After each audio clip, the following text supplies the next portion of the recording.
SandCity Sports. How's everyone doing out there? Let's get the setup lined up. Let's go across the board and see how we're doing. See how we're doing on our socials.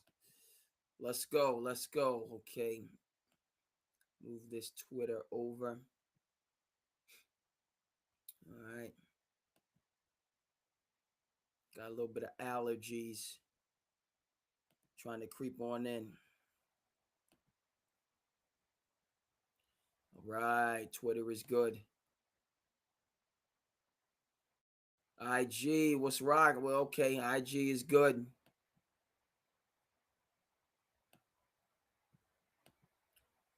Let's see what's going on the Facebook.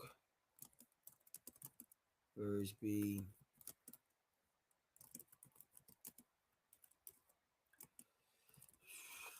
Yeah, draft lottery.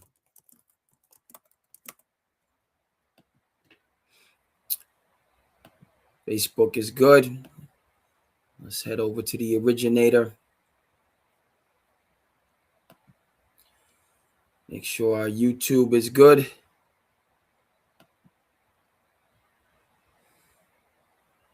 Indeed. Last but not least, let's get on the... Yes, sir.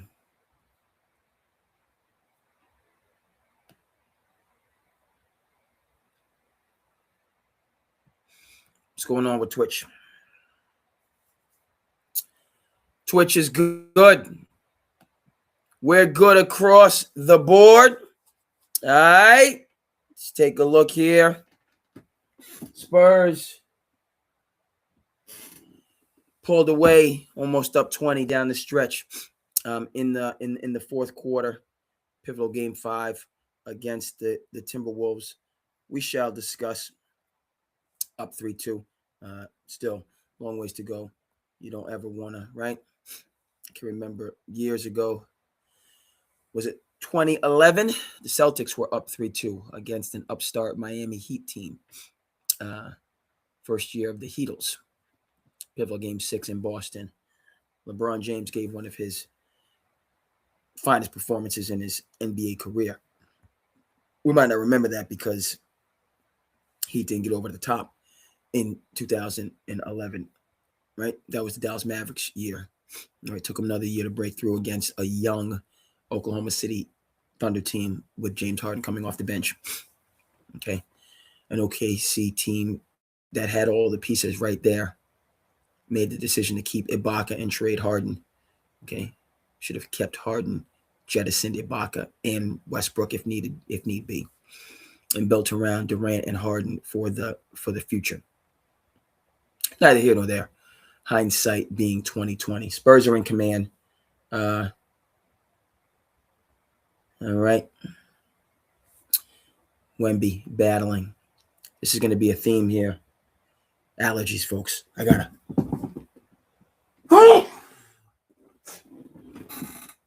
Your boy. Woo! I'll be sneezing this episode. It's just got to be, right? And Cape Cod kid, you know what I mean? It comes in waves, so. All right. I did my second, right? Because I felt it coming on. Felt it coming on over the weekend. And, I just, sore throat, so on and forth. And so we know that when you're having a situation, it can be a sprain, it can be, a bruise, cold, flu, whatever the case may be. All right, first place you need to go, get you some tussin. That's what I did. So I'm on my second regimen. Got my first regimen on Sunday. I actually skipped yesterday, so that might be why it's still, I got to do at least 2 more. I got it in today, got my tussin in today. Actually, it's downstairs. I might have to take it to me. I might have to take it with me, in terms of the workday. That's probably what I'm going to do, just because, right? I had to get that afternoon, because it was like 8-9 Sunday that I got my first dose of the tussin. Missed yesterday, unfortunately. Got back on the regimen this afternoon. Right? We can't ever doubt. We'll talk a little bit more about the Tussin, but we got to get moving and grooving. Voice might sound a little bit right. It might be giving you some of that Big Luther, right? Right. You are my shining star, my my. Oh my love. I might give you some of that Big Luther. That never too much Luther. Okay, which is always a good thing as we kind of work through the allergies. Okay, that. By the way, check out that documentary, Never Too Much. Played at the Woods Hole Film Festival. Tremendous.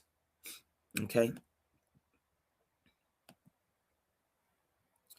So let's go ahead and where my volume at.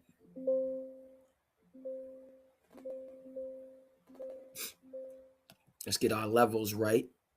And let's go, folks. You know what this is, folks. To the business. I am your host, Inside King, artist from the North, Andre King. What's good? Thank you so much for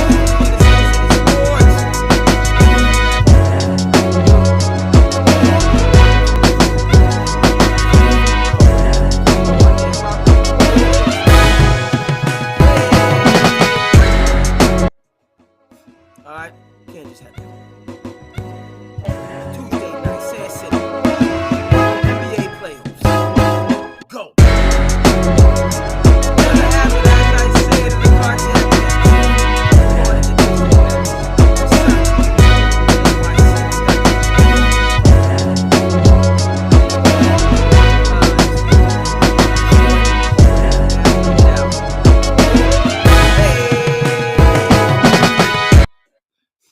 Western Conference, we have the Spurs, the young Lions, taking a decisive. I gotta be careful with decisive, but taking a 3-2 lead. It's not decisive.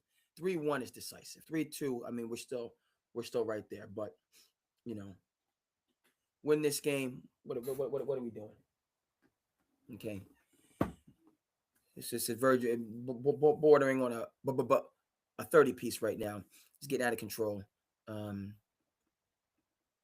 So let's get into it. Right. We'll start with all right. As they say, we got to play the hits. Comes from Big Ben, who I got a chance to meet in person over the weekend. We shall discuss. True story. It's facts. All right. Y'all might doubt. You'll receive the confirmation. Gotta watch it. Okay.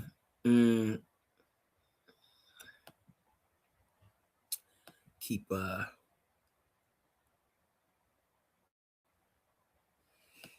right. We're gonna start with the young Lions, and then we'll break out from there. Okay. Spurs getting down for their crown, and let's take it from there. Okay. Y'all ready to rock and roll? Let's go. SandCity, Tuesday night, Passion Project. You already know. First of all, I gotta come back. Let's get the production right. Your boy's back. We in the building.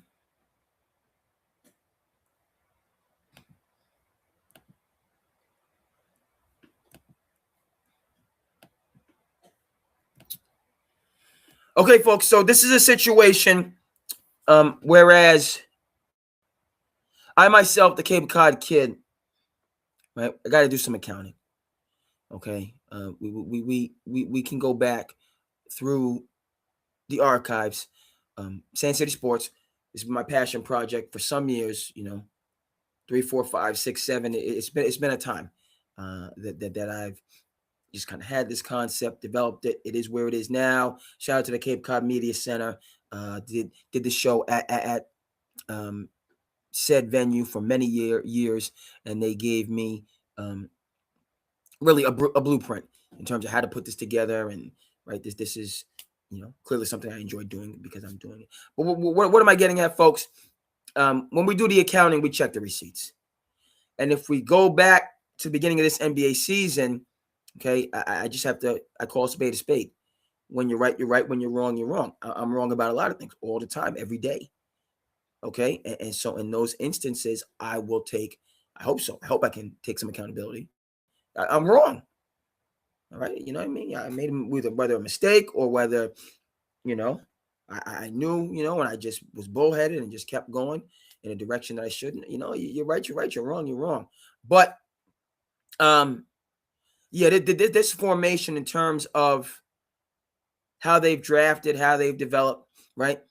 Obviously, the supernovas in the middle, right? Victor Wembanyama, the modern day Lou Alcindor. Go ahead. Yeah. This is the modern day Lou Alcindor. We know him as Kareem Abdul-Jabbar. Okay. At Power Memorial in NYC, he was Lou Alcindor. Okay. And the skyhook, dominant, unstoppable move. Speaking of which, I saw LeBron James, 4,000 points he scored after breaking Abdul-Jabbar's record. Okay. Yes.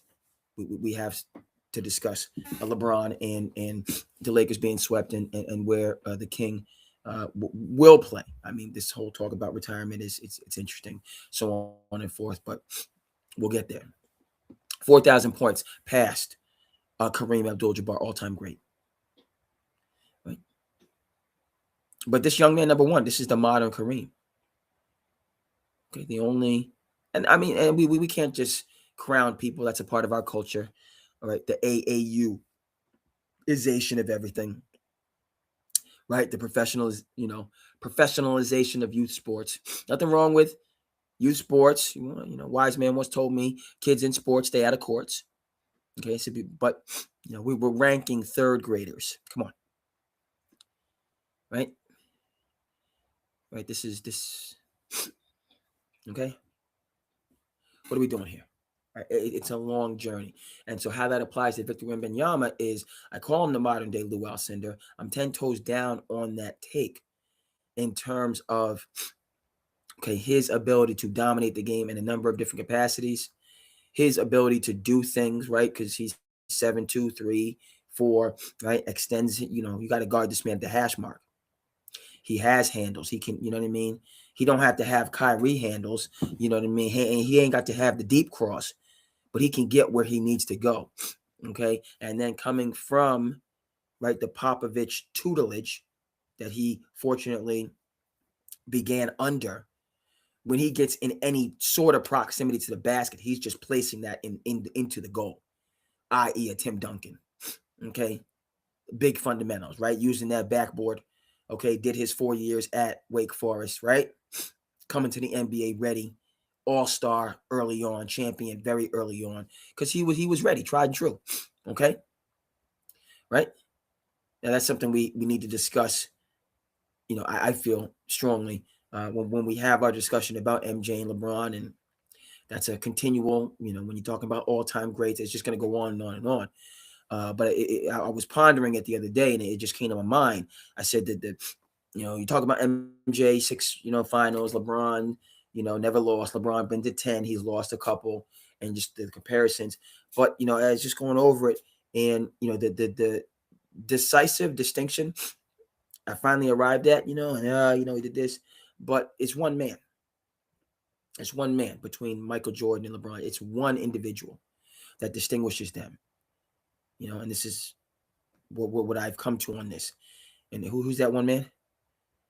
All right, down in the Tar Heel State. Okay, Dean Smith. Okay. Michael Jordan did not come to the NBA straight from Wilmington, North Carolina. He did 3 years under Dean Smith's tutelage, and then so he comes into the NBA, whereas LeBron had to learn on the fly. What's going on? Okay. Hey, the deep clean. I appreciate you tuning in. Speaking of the deep clean, there's some cleaning and things, but certainly appreciate it. Check in as much as you need to, particularly if the takes are not, you know what I mean? But you got first things first, you know what I mean? Remember, a wise man told me one of the things I picked up on is, speaking of the deep clean of the domicile, and, this is our real life, okay? The 9 to 5, the hustle and bustle, the rat race, very important. Very important to be a productive member of society, to contribute, to do your part. All very. This is your real life. Okay, your domicile, your dwelling. Okay, your family, friends, those close connections, which, by the way, is the number one indicator of longevity. Close connections. All right, 7-decade Harvard study deciphered that. Warm connections, right? This is your real life. Other things, very important, so on and forth, but it's a means to an end, not an end in and of itself. So, Chris, certainly appreciate you checking in. Do what you got to do. As I like to say, first things first. First things first. I got the sniffles. I don't know if you heard. I'm on that tussin. Got the tussin, but we're doing the seasonal allergies. So I'm trying to. I got the little deep. You know what I mean? Little big. You know what I mean? Okay. So, but Wemby. Modern day, I'm saying it again. I'm going to stay on this. Lou Alcindor. I've said it. I'm saying keep saying it. But he's because Big Lou, who became Kareem, 20 years doing it. Right? That's why we throw things out, and this one is great, and this one is great, and this one, the consistency, the longevity over time. All right. Kareem Abdul-Jabbar, he's socially conscious. Go back and watch. You know what I mean? Him and Bruce Lee, and he's not just going to shut up and dribble. And he's not necessarily as charismatic as other people, Irvin Magic Johnson. Okay. So I think sometimes, in the marketization of everything in sports, particularly NBA, and I'm not going to, you need to connect with people. You need to sell your brand. You need people to be interested and engaged and involved in order to achieve the things the leagues want to achieve. Nothing wrong with being marketable. All I'm pointing out is, I think sometimes our greats like the Kareem Abdul-Jabbars and the Oscar Robertsons, right, who won that championship in '71 for the Milwaukee Bucks. We're going to talk about Giannis and the things that he's putting out there in the universe. Kareem doing it for 20 years, right? The 6 championships, the 6 MVPs. Okay. All right. So, right. He's got a long way to go, Mr. Wembanyama. Okay. But the early indications, I say again, early, is he's that dynamic of a player. All right. So here we got Wemby. Let's go over to De'Aaron Fox, who's loyal to the soil. All right. A son of Texas, son of the Lone Star State, wanted to come home. All right.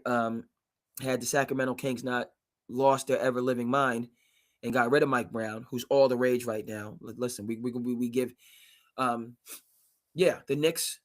I'm happy for him. I'm on. You notice I was gonna say on the bandwagon. It's not the same. I'm saying right now, Tibbs is my dude. Talk about Tibbs returning to Chicago. I'm all for it. All right. I'm very happy, and we'll discuss the Knicks. But it's not the same as when my coach, true 4-star general Tom Thibodeau, was leading the charge. And I know people want to say, and right, I'm just my Knicks fans, and we're gonna get to the Knicks. My Knicks fans, please. I want the Knicks to be successful. I want the Knicks to make the finals. I want the Knicks to win the finals. I want this 50-year drought to end. That's what I want. That's what I need. Okay, because don't get it twisted. Okay, Cape Cod Kid, is from the great state of New Jersey. Okay, Summit, New Jersey. Okay. We talking, we you know what I mean? Please. We talking Tim Thomas, okay? Patterson Catholic, right? So please. Okay, the pride of St. Right, the miracle of St. Anthony. We go, right? Kevin Boyle at St. Pat. So I'm Jersey, please. Okay. and that carries over, my childhood growing up. The Knicks, 91, 92, 93 was the year. It hurt. Charles Smith and them layups, it hurt. All I'm saying is, and I made it clear what I want. I want the 50-year drought to end. I want New York Knicks to win that championship. This is what I wanted last year, and I wanted it to happen under the leadership of Tom Thibodeau, and I want it this year as well. Okay, but before we get back to the Spurs, let's make it clear. Okay, Tom Thibodeau was all the rage last year at this point in time too. And then what did Jay-Z say? He said it was all good just a week ago. That's what he said. How y'all did my man Tibbs after he usurped and we yes, that's when it was a we thing last year with my coach. All right, we're beating the brakes off of the Celtics with Jason Tatum. Let's be clear on that. They was getting them heavy hands laid on them. Yes. Tatum went down. We never want to see an injury. Never how you want to win. Okay. And that pretty much, it wasn't. It turned out to be a gentleman's sweep because they played on the, they won a game on their strength, and then the Knicks said enough's enough. Okay. Right. I'm borrowing a little bit from Rob Parker. Our couple folks might not, might not be a little bit happy, might not, right? Because I went to the Malin meet and greet. We'll discuss, and okay, all love to the odd couple: Rob, Kelvin, Rob G, the whole crew. Alex Tyson, the whole crew. Okay. All right. I what do we say? SandCity, we don't play a hate around here. We congratulate. I got respect for all the different folks that are doing it and have platforms, have brands, but I'm here to participate and whatever, I call in, and I'm just a caller. And this is my little thing, my little passion project over here. Is what I'm doing. Okay. So that's what it is. I show love, I show respect, I show appreciation. But a couple, they did 2 time, and because I had to get out to Worcester to go to the Malin meet and greet. And at the Malin meet and greet, love was shown to the odd couple. All right. What does this have to do? Again, folks, my Knicks people, before we get back to the Spurs, this was the exact same place that the Knicks were last year. Okay, weren't necessarily clobbering. But the Knicks, they weren't clobbering teams, but they did come back from 2 straight 20-point deficits against a defending championship team that was dynastic, as far as I'm concerned. So they were riding super high, and then a moonshot bounce off the and then next thing you know, it crumbles. So let's just Knicks. I hope just stay humble, stay hungry, and get the job done. Okay. But just a little bit of perspective. All right, back to these Spurs. So we got, Wemby, the supernova. De'Aaron shouldn't have, Sacramento had it going with Mike Brown, coach of the year, pushing the Golden State Warriors. Then next 1-2 it's just, and then he's got to go. I don't understand this nonsense. I don't understand it. But in the midst of all of that turmoil and confusion, and then you want to break up De'Aaron Fox and Malik Monk, which was working. Okay, with Sabonis, Kelvin Keegan Murray, and then okay, we're gonna bring in Levine and DeRozan. Billy Donovan couldn't get through Levine and DeRozan. Billy Donovan is a solid coach, by the way. Okay, they needed Lonzo Ball on that team. They would have worked if they had Lonzo at the 1, Levine at the 2, DeRozan at the 3. They didn't have Lonzo. They didn't have that point guard pass first, and it just never worked. Okay, and I got respect for both players. Levine, he's kind of up and down. DeRozan, super steady, super consistent. But they just were never able to materialize. It should have, right? Vucevic, okay. Patrick Williams, okay, is going to be your 3-and-D guy. You got the 2 guards, Levine, DeRozan. You got Lonzo at the point. It had the makings. Didn't have the floor general. Didn't end up working out. But De'Aaron is back, doing it, loyal. All-star level player. Then we got Castle over there coming from the St. Anthony's, UConn tradition, right? Coming into the NBA. He took the hard coaching as a prospect. Wasn't ducking no smoke. He got the training that he needed. He steps into the league ready to produce day 1. All right? Can you still coach in the era of the NIL and the third grade phenom? Are you still allowed to actually hold these young quote-unquote phenoms accountable? Can you still do that? Or because they're the number 1 ranked player in 4th grade, we can't, because, right, we have got to protect this ironclad ranking that means so much in 4th grade. when the scales are not anywhere near balanced. You got, first of all, just everyone's growth spurt is going to come at a different time. So, you're all the same quote unquote age, but sometimes you got folks that stop growing in 7th, 8th grade, 9th grade. You think they're going to be 6'10", end up being, 5'11", but they were 5'11" in 7th, 8th grade. They're done. Okay. So all those different types of factors. And then along with that, right, teaching, coaching, right? What does the youth need? What does anybody need to okay, what did Frederick Douglass say?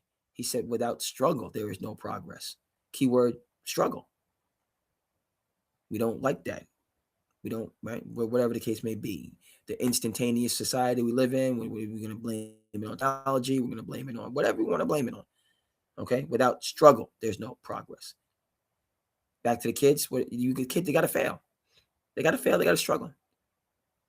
Remember at prep school, one of the things one of my teachers told me, stuck with me to this day, and it's been some years since I've been at prep school, but it's close to my mind. He said, what the hardest thing to do in life is, amongst other things? I know there's a lot of the hard things, particularly craziness, man. Have you seen these gas prices? I ain't even going to go down that rabbit hole. It's just wildness that's going on right now. It's unbelievable. Okay? Again, I'm awesome 80s here. Proud, awesome 80s. Gas should be $1.37. I don't care what anybody says. Remember when I was in high school and college, gas went over $2. I thought what? I felt like I was, Herbie Derby. You're right. It's not a Herbie Derby Wednesday, but always love talking about my grandfather. I thought I was, that was my little taste of the greatest generation. This was years ago when gas went over $2. All right. Awesome 80s kid like myself. Gas should be $1.52. That's what gas should cost. I don't know what the heck is going on right now. All right. Back to Stephon Castle. Okay. Kids, they got to fail. What did my prep school teacher tell me? Hardest thing to do in life, amongst others, watch your kid fail. It's the hardest thing to do. Guess what? Okay. Particularly in athletics, you know what they need? To fail. They need to fail. Okay. Talking about the NBA draft right now, right? AJ Dabansa, pride of what? Brockton, City of Champions. Right? His parents are right there with him. Beautiful thing. Okay? It's a beautiful thing. We're parents. We're going to be parents. We're going to handle the business side. And you guys, I notice, but we're going to handle it. And we're going to invest your money. And you're going to see, but we're going to, right, you, Mr. Young Lion, future king. Okay? Dabansa, yes, you lock in. And you need to get better. That's what you need to do. We're not going to be impressed by this early success. You got a long way to go. You got to get better. Right? So that's their MO. No, just because you're this and that and the third, we're not going to get caught up in all the glory, when you're 19 with nearly an all-star game or anything on your resume. We're not getting caught up in that. You got a long way to go. Long way. So that's going to be your mindset. All right. Talk about Cooper Flagg, pride of, Lewiston, Maine. What did his parents say, mom say, who was a hooper? If you're the best player in the gym, what you got to do? You got to make him get you what? You got to make him clean your shoes for you. You got to call a couple cheerleaders in to cheer for you extra loud. Got to call in a mixtape, show you dunking on people, right? That's a foot shorter than you. Is that what you need to do when you're the best person in your gym? Have the newspaper come in and run another article, even though they just ran an article last week, run another article about you because you're the best person in Lewiston, Maine. Is that what you got to do? When you're the best? Mom told him, if you're the best person in the gym, it's time for you to find another gym. That's what it's time to do. Took his talents from Lewiston, Maine, down to Montvert Academy. And we're going to talk about Montvert, right? We'll come back to that. Right? Kids, you need to fail. Play against tough competition and lose. Get better in those moments. All right? That's the long-term success. Okay? All right? If the goal is to be the 8th grade, go undefeated, your 8th grade travel team and win all the tournaments, take all the pictures with the jerseys, and then great. That's then But if there's not failure and challenge in that process, I mean, that's, you're not going to be celebrating a varsity state championship or South sectional championship or divisional champion. You're not going to be doing any of those things. Because a lot of times those are the kids that you clobbered in those 8th grade games, that took those losses, internalized that feeling, and used it as fuel to continually get better. That's who those players are that stick with it, okay, have their mango season, right? Remember, talk about a mango season, a growth spurt season. Anthony Davis went home as a 6'1" freshman, came back as a 6'8" sophomore. What's going on? Right? In the city with the greatest basketball tradition in the country, Chicago, okay? I know we're bouncing around. We got a lot to discuss. But this young lion here, Stephon Castle, okay, and then we got Vassell, but the other young lion is Dylan Harper. Yeah, Dylan. Come from the same cloth as the other ones. Ready on day one. I know we're talking a lot about Kneppel. We're talking a lot about Cooper. Dylan is right there with him. Yeah, I said what I said. But he ain't out there on a team in terms of Charlotte where it's just running and gunning and running and gunning. Shout out to Charles Lee, the pace that they play and wanting to get, I get all that. Or Cooper, where they gave away a championship team that where it was, in the dark of the night, only person to get through the Jason Kidd in well over a decade, and you just want to cast that off like it's Chi-Chi beans. All right, yes, I'm talking to the Dallas Mavericks ownership, leadership, and me, I'm just a guy. I'm a jag, just a guy on a podcast. You know what I mean? The late night hours on the East Coast, and you guys are billionaires.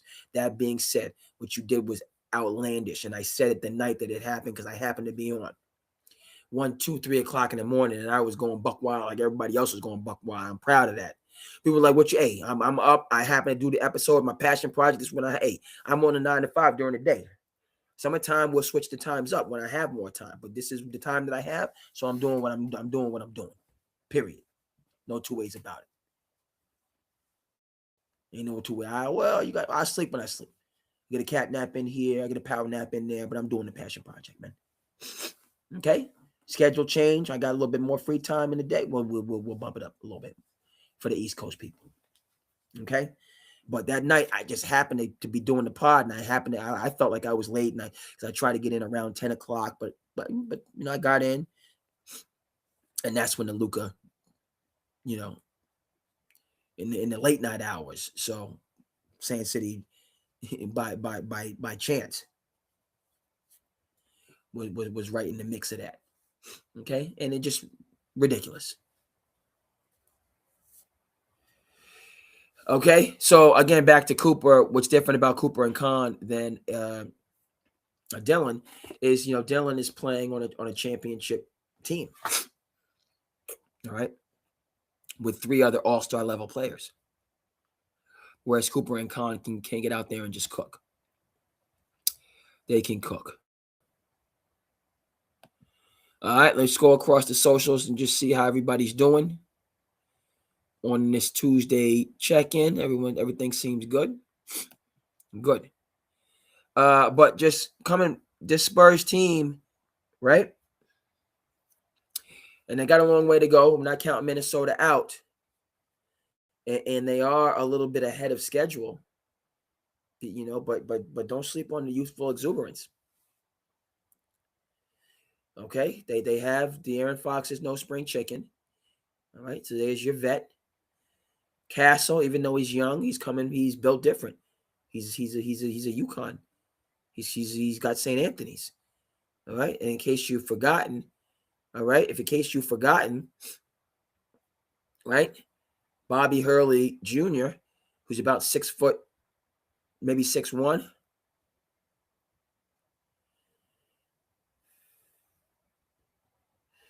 Yeah, some strong moves.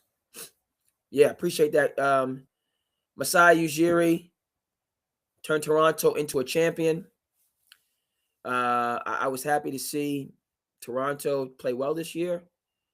Not really sure. I mean, they have 18 small forwards, which is kind of wild to me. And then but to get them to play together, they're dangerous. I think people might have forgotten. We talk a lot about Cade Cunningham. Scotty Barnes was right there with him at Montverde Academy, and they're both equally. I said what I said. Scotty Barnes is a monster in terms of how he can impact the game in so many different ways. All right.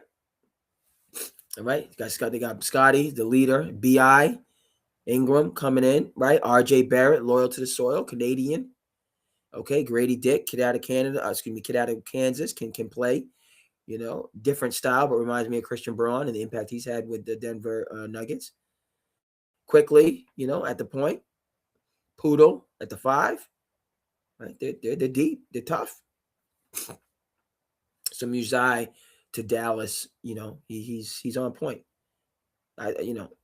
Nico Harrison, he's no Masai Ujiri, because Masai Ujiri is, you don't win a championship in Toronto by coming through and sweeping up a Kawhi Leonard and getting through to him for 1 year, to be able, to make that happen, right? Unless you know how to, you know what I mean? Okay, you know how to flip some things, to take some, a low yield, low whatever you want to say, and build upon it.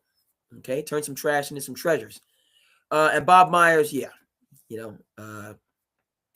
again, the Golden State dynasty. I got to give Myers credit, even though the most credit for me has to go to Jerry West. First decision that Joe Lacob did, amongst the first decision that Joe Lacob made when he bought the team. All right, Jerry West. Okay, and then the rest is history. Daddy Warbucks, Steve Ballmer, he come on board. Clippers, he wants to, he's obviously richest owner in team sports, so he's going to be spending and he wants to win. So what does he need to do? I need to get Jerry West, and he's got a good situation in Golden State. I'm offering you that Godfather deal, right? Okay. Steve Jobs, Tim Cook was no. I'm offering you, okay, that level up deal. That you, right? Private jet, full access, you, your family for life. Okay, I'm gonna give you a taste of, right, that 1%. Okay, and you can say no. You can, or you can, hey, I can't. All right, I can still be a working class hero, but but have access to that, to those 1% privileges. Private jet. We need to. What we doing? We need to get that Philly cheesesteak. Let's go. Let's get it. No. We going to get the Philly cheesesteak. We'll do some other business things, a meeting here, a meeting there. But if I want to travel to, if I'm over in Cali and we need to cross the country to get a Philly cheesesteak and to do maybe 1 or 2 calls, we doing it, man. What it's going to cost $100,000 for gas, and I pay that. That's on you. I'm getting a Philly cheesesteak. That's what I'm doing. Okay. Yeah. We doing the 1% type life. So that's what, right? Because Jerry West he's a loyal dude too. Whatever the deal was, just had to be bananas. All right, and then Jerry West turned the Clippers, and if they wanted to win a championship, they had the opportunity in the bubble, up 3-1 against the Nuggets, but they let that go, and so it is what it is. And Bob Myers coming after Jerry West continued on in terms of what was going on. So, in terms of the Sixers, it's a little bit, you want to file Daryl Morey. I get all that. Kind of ties into what we'll move to next in terms of this free agency situation. But let's just continue. Spurs, they're here now. Formidable now. I'm upset that Ragu is not out there. That's not to make excuses, because Minnesota is deep as well. But if I'm Anthony Edwards, this has to go 7. I can't allow myself, first of all, to lose for the 3rd straight year in the Western Conference Finals. If I'm AntMan Edwards, I can't allow that to happen. I feel like they were the better team. They were better than Dallas that first go round. Young, kind of wet behind the ears. I don't think they were better than OKC last year. And I think that they're evenly matched. Not that Ragu changes anything, he certainly does. Let me back that take. Let me back that statement up. It's ridiculous. DiVincenzo and having him there would make a difference. Because he's been with the team and he's puts everybody in the right position. The guys coming off the bench don't have to, right. What am I saying? That this Minnesota Timberwolves team, they should not be getting 20 piece by the San Antonio Spurs team. I can understand but these guys just say the same way that Minnesota was quote unquote young in their first battle, where I felt like they were better. I felt like Dallas had the two, and I can't necessarily say best because you got Kyrie, you got Luka, but on the other side, we got AntMan Edwards. You want to talk about ISO players that can go ahead and right? But I feel like Jason Kidd, he just schemed up some stuff and instilled confidence in the players. But again, back to Anthony Edwards, this has to go 7. This has to be a 2005 NBA Finals knockdown, drag out, right? Remember in 2005 when the Spurs stole the championship from the Detroit Pistons, who should have won back-to-back. We remember that, right? Robert Horry hit some crazy 3 to steal a game, and then Game 7 in San Antonio, and they just edged them out. It was like an NCAA tournament game. They just edged them out, but that really should have been. I felt Detroit was the better team in 05 after knocking the Sox, slapping the taste out of the Lakers' mouth in 04. But they let the Spurs just maneuver and edge them out. All right. Then in 06, right, they let Dwayne Wade get hot. Pat Riley wasn't playing no games. 07, they let LeBron James, who had no business, taking down the whole freaking team. And then by the time 08 roll around, all right, the Celtics are formed, and Detroit, you're locked out, right? That the Detroit Pistons team with Chauncey, like that team reminds me, now that I think about it, and I think it's prudent, they remind me a lot of the Seattle Supersonics, who should have at least made NBA Finals, right? And the 2 finals that Hakeem made it to and won, the Seattle Supersonics were the number 1 team in the West in 94 and 95. I believe they lost in the first round both years. Okay? Made it to the Western Conference Finals in 93, lost to Charles Barkley because he was not to be denied. Took the Suns to 7 games that year. Then come back in 94. We're talking about Gary Payton. We're talking about Kendall Gill. We're talking about Detlef Schrempf. We're talking about Sean Kemp. Okay? And Sam Perkins at the 5. Come on now. Area finals. They did make the finals. But when did they make the finals? In 96. And who was waiting for them? 72-10 don't mean a thing without a ring. End of discussion. Right? So these talented teams that miss their window and end up, penniless. Okay? So that was the Detroit Pistons, 04. That was the Seattle Supersonics, 94, 95, 96. Doors closed now. And this Minnesota Timberwolves team. Y'all keep getting right to the doorstep. And so, yeah, y'all need to extend this series to 7 and really push this team. Really push them.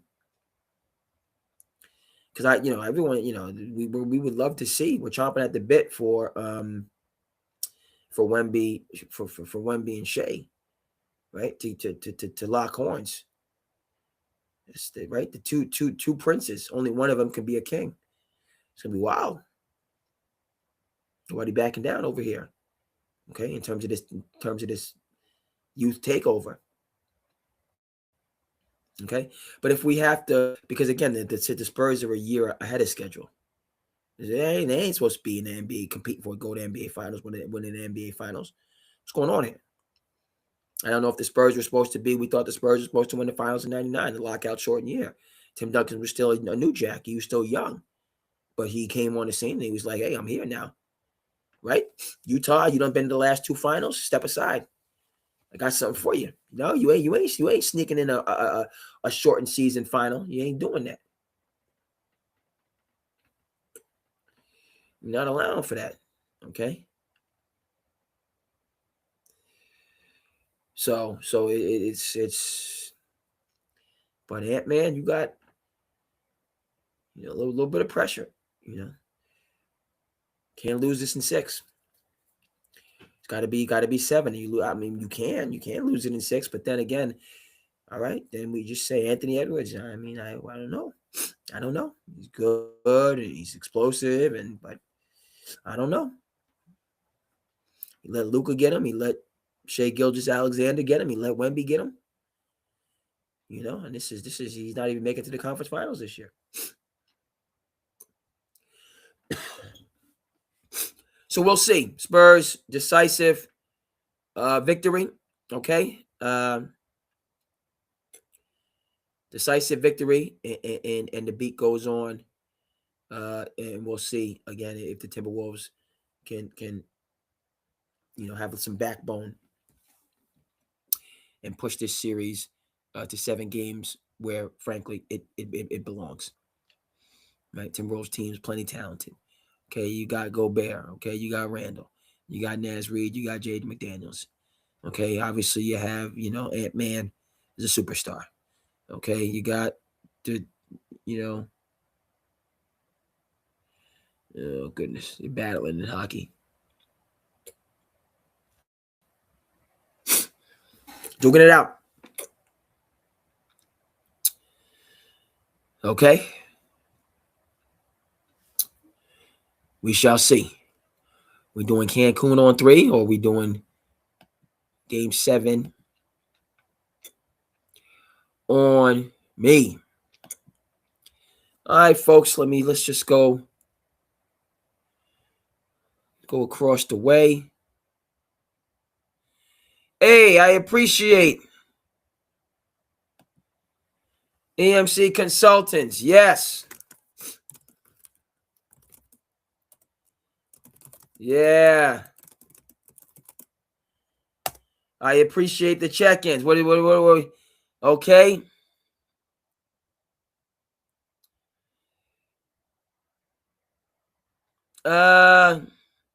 Pistons worst stack. I appreciate you tuning in. And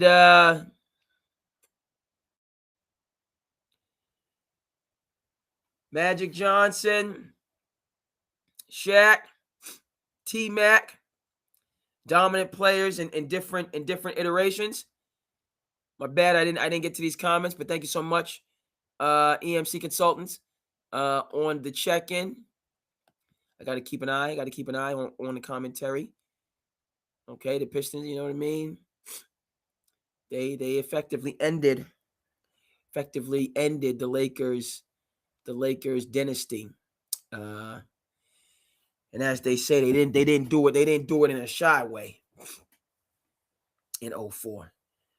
Okay, right, with Sheed and Big Ben, and Tayshaun and Billups and right, had the chance to get Dwayne Wade, had the chance to get Carmelo, had the chance to get Chris Bosh, Joe Dumars talking about, you know what I mean, we're going to take Darko, and that's the reason Carmelo's in Denver. It worked for 1 year and then not again. Okay. What did Bobby Knight say? When Portland said we have Clyde Drexler, we need a center, told them to draft Michael Jordan and play him at center. Okay. Take the best available player and keep it moving. Okay. All right.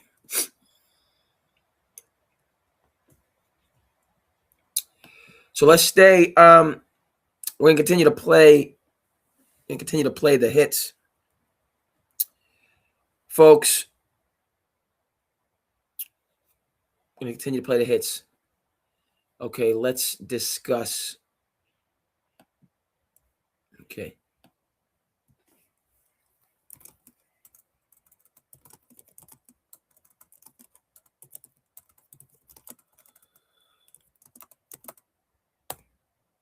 Here, cats battling outside.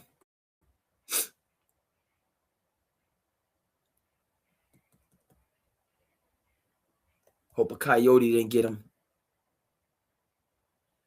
Here, I hear the cat battling.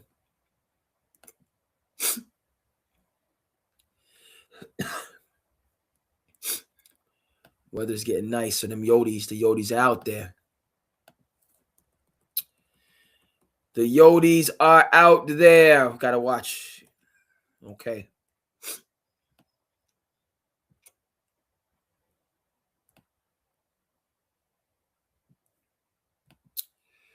Okay, again, appreciate. What do we got?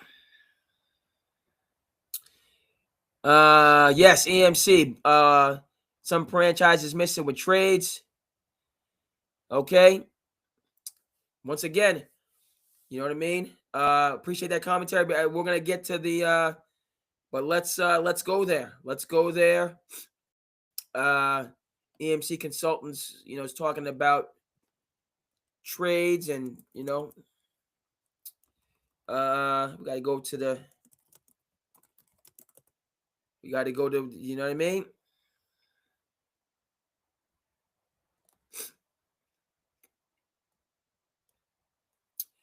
Okay, so 85, that was somebody very near and dear to us in the Commonwealth. I should know this.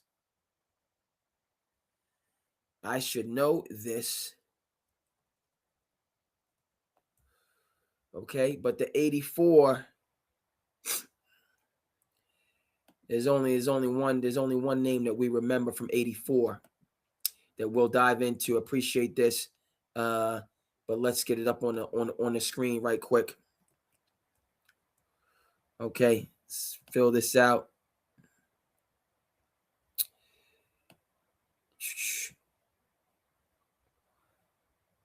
A little bit. Hold on. Let me see if I can get this. There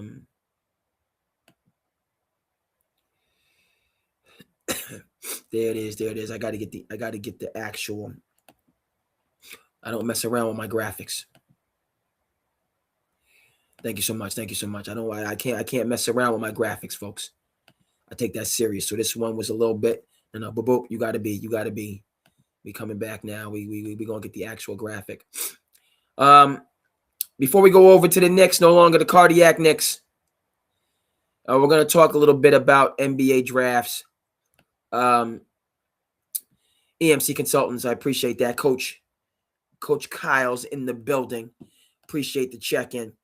So let's dive into this draft discussion right quick before we head over to the Go New York. Not the cardiac. We don't call them the cardiac. We talking the Go New York. Go New York. Go.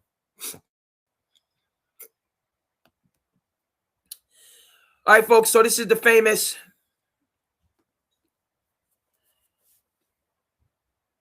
very famous 84 NBA draft. All right, and we can see, right, the first pick. Okay, back then it was Akeem, okay, out of University of Houston, 5 slammer jammer, okay. All-time great there, but this is, right, what it comes down to. Okay, between the 2 and the 3, of course, Michael Jordan's numbers are 2 and 3. What's going on? 2018 clears. A little bit of perspective on that. We're talking NBA draft. Was the 2018 draft notable for misses? It may have been, but just a little bit more perspective.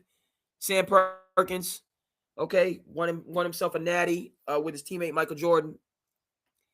So these two, at the 4 spot, and we know, right, clearly recognizable, Sir Charles, the round mound of rebound. All right. Kevin Willis here as we go a little bit further down. Obviously, you can't miss John Stockton. Terry Cummings, out of the Shy, tough player. So, but again, okay, let's all right. This is an actual thing, and we'll see if we can get the graphic to go with this. Let me see if I can get the specific graphic. Okay, Bobby Knight, maybe not your cup of tea. All All right, the late great Bobby Knight. See, do we have the imagery?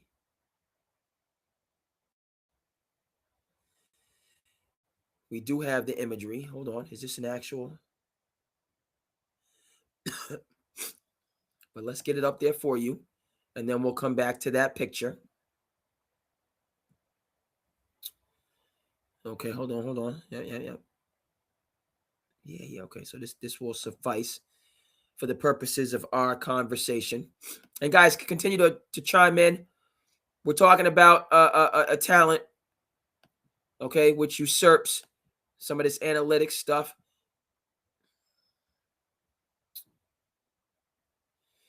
You're speaking my language, EMC consultants. I got a lot of respect that I put on John Stockton's name. So before we go to the graphic with Bobby Knight and Michael Jordan, yeah. So who's the NBA's all-time leader in assists? It's not LeBron James, okay? It remains a one Mr. John Stockton. LeBron, if he continues to play, he could approach this.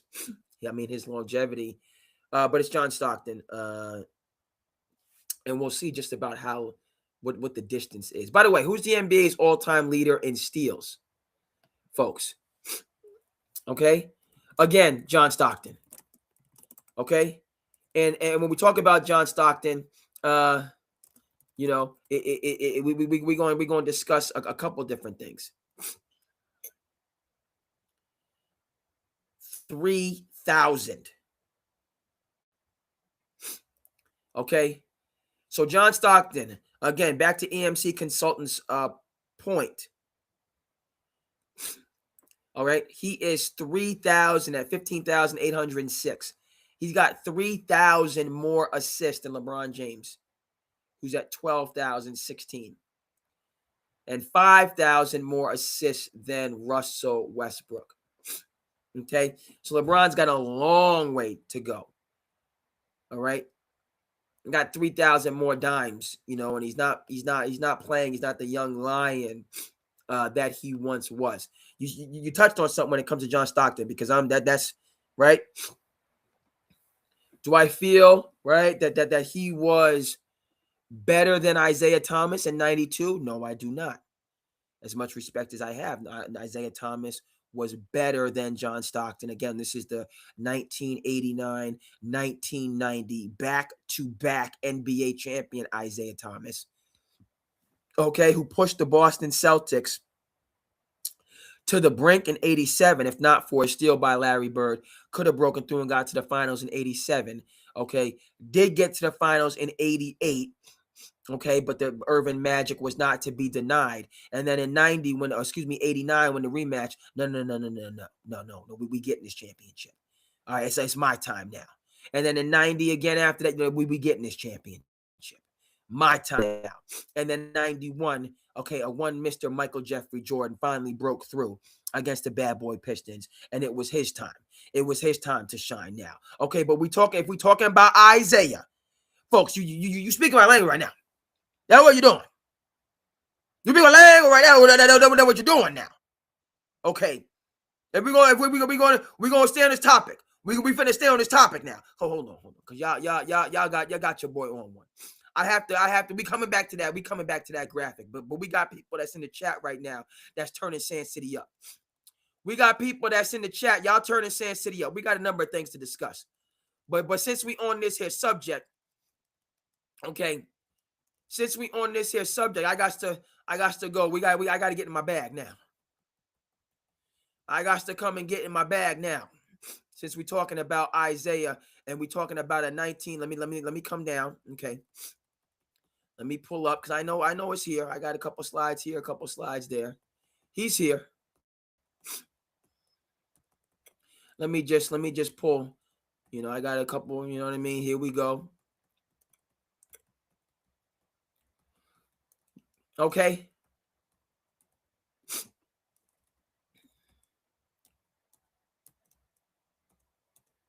Right? What are we doing? I appreciate everybody. Okay. John Stockton. We coming back to John Stockton, EMC Consultants. Okay, we haven't left that point. We haven't left that point. But y'all when y'all bring up that Thompson now, okay, Thomas, excuse me, I was thinking about, shout out to Thompson, my man D Tomp. Yes, sir. All day, every day. Shout out to D Tomp. You know what this is. But yeah. What are we talking about now? We talk about prime Isaiah? Late 80s, early 90s, prime Isaiah? Watch your mouth. Watch your mouth when you speak on this man.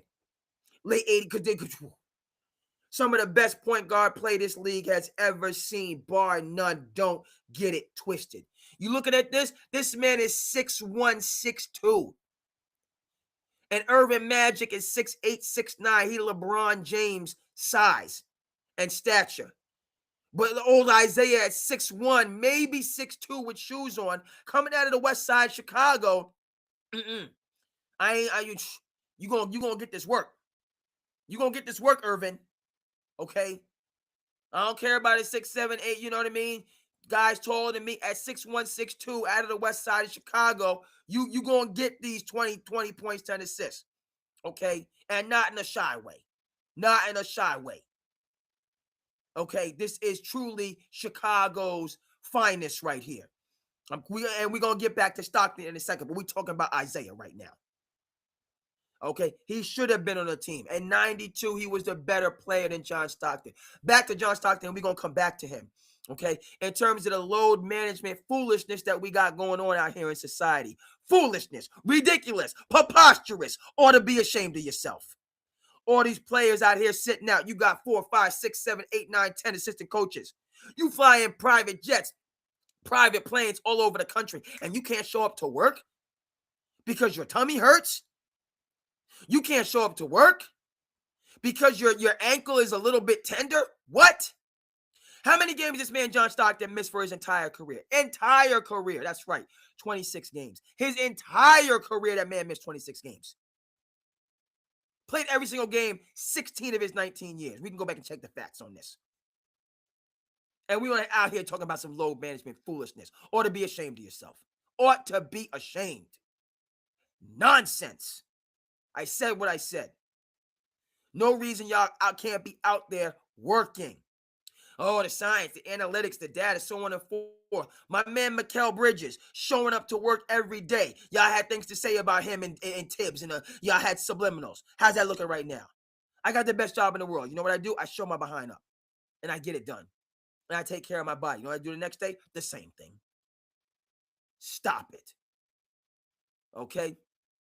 But we're talking about Isaiah. We're going to get back to John Stockton, okay? We're going to get back to John Stockton in a second right here, folks, okay? When we talking about this man, Isaiah, you put respect on his name.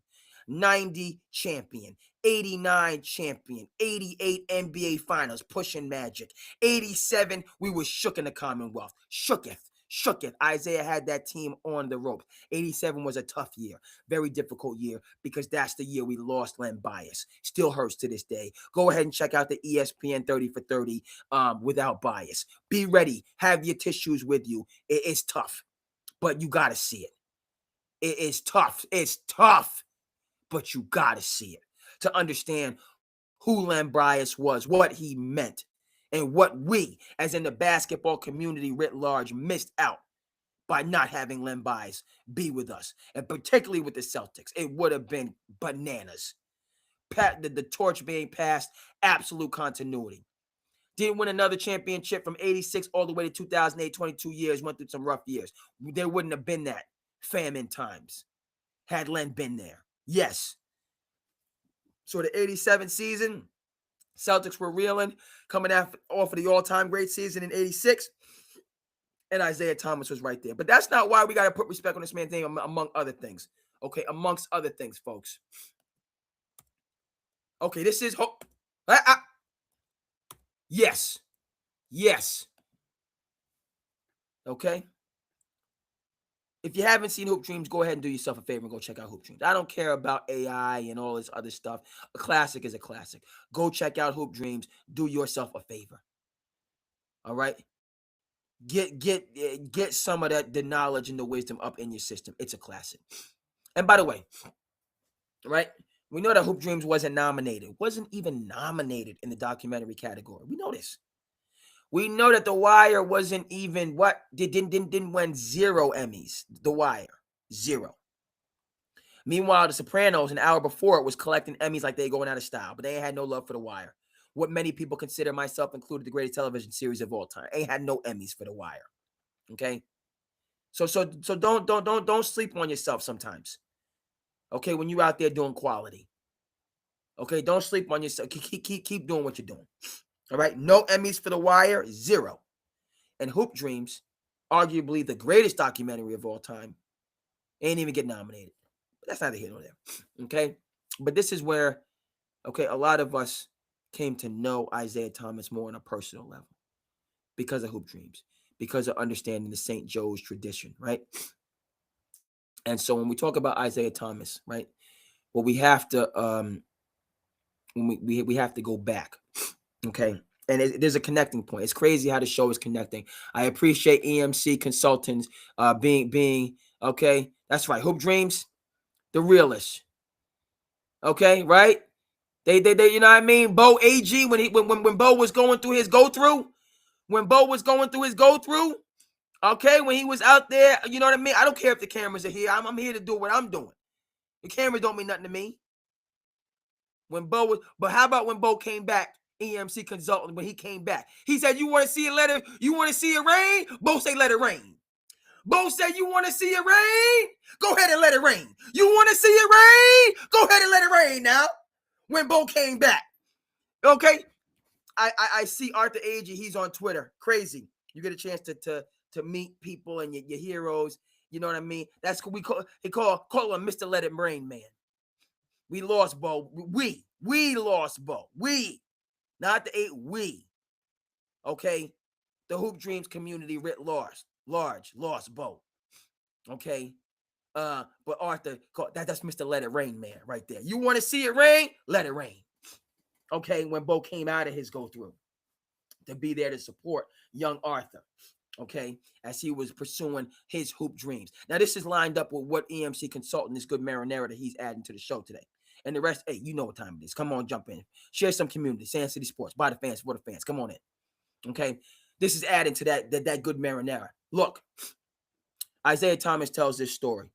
Okay, and this might help us have some context when we look at the whole Isaiah Michael dynamic. All right, because again, Michael Jordan, Chicago Bulls, all time, but Michael Jordan's from Wilmington, North Carolina. Okay. Isaiah Thomas is from the west side of Chicago, right? Okay. So, and he talks about this, and you know, just for us to understand. Okay. And we're gonna get back to John Stockton. We're gonna get back to all these things, but we gotta be talking about Zeke right now. We're talking about Zeke. Okay. So he tells the story. Isaiah Thomas, he's the younger of.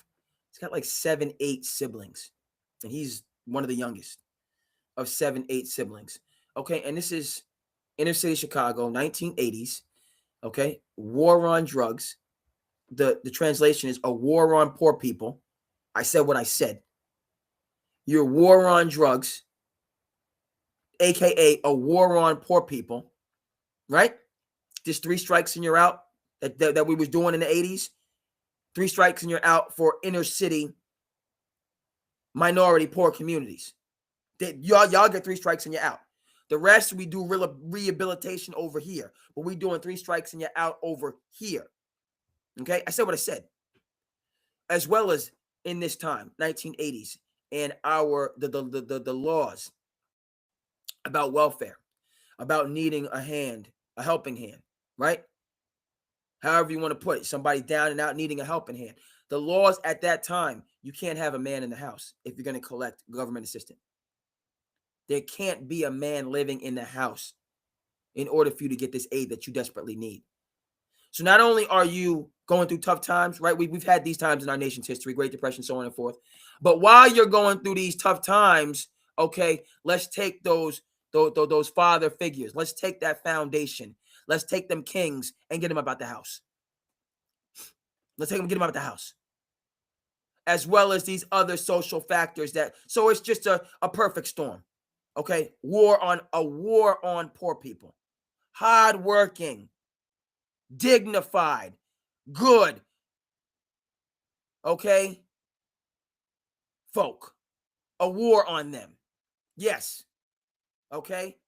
Flooding of drugs, restriction, right? Get the mail up out of the house. Okay, where's our public safety? Do we have it in these communities? Never mind the educate, a convergence of things. Okay, we're not going to go all the way down, but I said what I said. And y'all are welcome to say what you want to say. I'm here for it. I'm here for it now. Okay, but I said what I said, and I'm 10 toes down on all of it. Okay, and you're welcome to say everything that you need to say. But the thing that now to Isaiah Thomas, he's the younger, right? So his brothers are experiencing this and experiencing the negative outcomes, okay? The depression, the despair, the substance abuse, so on and forth. He's growing up amongst this, and I'll touch on that in a second. I'm going to touch on that in a second. But what comes to my mind, and I never forget this, and I always, is that as Isaiah, but before he gets to St. Joe's, before he's young in the inner city west side of Chicago. What is he in? 3rd, 4th, 5th grade? He's young. He tells the story. What would happen in the neighborhoods is the drug dealers, the gang leaders, the vice lords, okay? They come through. They come to your house. What am I doing? Can I help you? So yeah. We saw you got Isaiah. He's in 5th grade, 4th grade. So yeah, we need him to come with us. We're doing an initiation for the vice lords. Excuse me? Yeah, you heard me. Your son. We need him. We're having a meeting. We need all the young boys in the community. We're doing a meeting / initiation for our gang. Let's go. Get them. Okay? Come on. Let's go. So that's what's happening in the neighborhoods while, okay, the government support turning their back. Okay? So he tells a story. So his mom, right? He's young. He's got older brothers. By the way, he grows up in a house without electricity. I'll get to that in a little while. We saw that in Hoop Dreams. No electricity. So we got light when it's light outside. When it get dark, y'all better get some candles out. Not because they had a snowstorm like we had a snowstorm, you know what I mean? No. No electricity. Like, period. Okay? Tells the story. So they came through, right? His mom comes to the door. Can I help you? He's like, yeah, we're doing the initiation for our, like, initiation for what? It's like for our gang, the Vice Lords. She said, there's only one gang in this house, the Thomas gang. You can go. There's only one gang in this house, the Thomas gang. You can go. If you heard me. He ain't going nowhere. Do we have a problem? Do we have a problem? You can go. My son is not going anywhere. Huh? Another thing I learned in Hoop Dreams. I say it to myself all the time. When they was in the schools, just an aside. Hey, what you finna do? What you finna say? Hey, don't make no thing now. Don't make no thing now. What you finna do? Now, what you finna say? Don't make no thing. That was when one of the security guards was talking to one of the students in the morning, had to search his locker. Young man didn't want to hear it. Security guard said, I got to search it, man. I got to do it, man. Don't make no thing out of this. She stood down. The gang, no, he's not coming. My son is going to go out and get an education and try to better himself. Okay? Always come back to that. All right. So he goes on. Again, let's connect the circle here. Bobby Knight, he goes on to play at St. Joe's. Let me see. Let's get our right. Played for Coach Pingatore. This is now that he's grown, but goes on to St. Joe's to play for Coach Pingatore and becomes who we now know him to be. Right? Talk about hoop dreams. He could have started as a freshman. He held him back. That might have cost us a state championship, and he just had something about him and all the rest of that stuff, right? So Bobby Knight, okay, we need this guy. This is the guy. And by the way, he might not have won a state championship at St. Joe's, but did he win a natty at Indiana? Okay. Okay. Right? We can discuss that as well. Right? So Bobby Knight, like, I need this guy. Well, he's living in the west side. Well, that's where we got to go. So Bobby Knight, west side of Chicago, pulls up. Had to be during the day because they didn't have no electricity. Bobby Knight comes through, okay, himself. Might have been an assistant, and he's in the house and he's talking not to his mother, but he's talking to Isaiah Thomas's brothers. And they're saying, well, he needs this and and they're just going back and forth. And well, we don't want, and we got concerns, and they're just going back and forth, right? And so Bobby Knight is talking his talk, and Isaiah Thomas's brothers are talking their talk, and it gets heated. Okay? The brothers are saying, hey, man, you in Chicago. Hey, Bobby Knight's like, I don't care where I am. I'm telling you what it's going to be. And it gets to the point, right? They in the house. Isaiah Thomas's brothers stand up. Bobby Knight said, I'm standing up right with you. What we going to do? What we going to do right now? It's about to go down. All right? Isaiah Thomas's mother is sitting right there just watching the whole scene. Ain't saying nothing. Just watching this whole scene. Okay, people come in, you know what I mean? Night, okay, everybody, let's calm down. Let's calm down. Let's calm down. They go. Big press conference. Isaiah's there. Isaiah Thomas' mother gets them on the microphone. My son will be attending Indiana University. Thank you very much. That's the end of the press conference. No hats on. My son will be attending West Point University. Excuse me, I said West Point. I was thinking about Coach K, who Bobby Knight did report. Indiana University. Bobby Knight, man, y'all want to talk? Recruited Coach K. Recruited, amongst others. So, might not have been, but come on now. All right?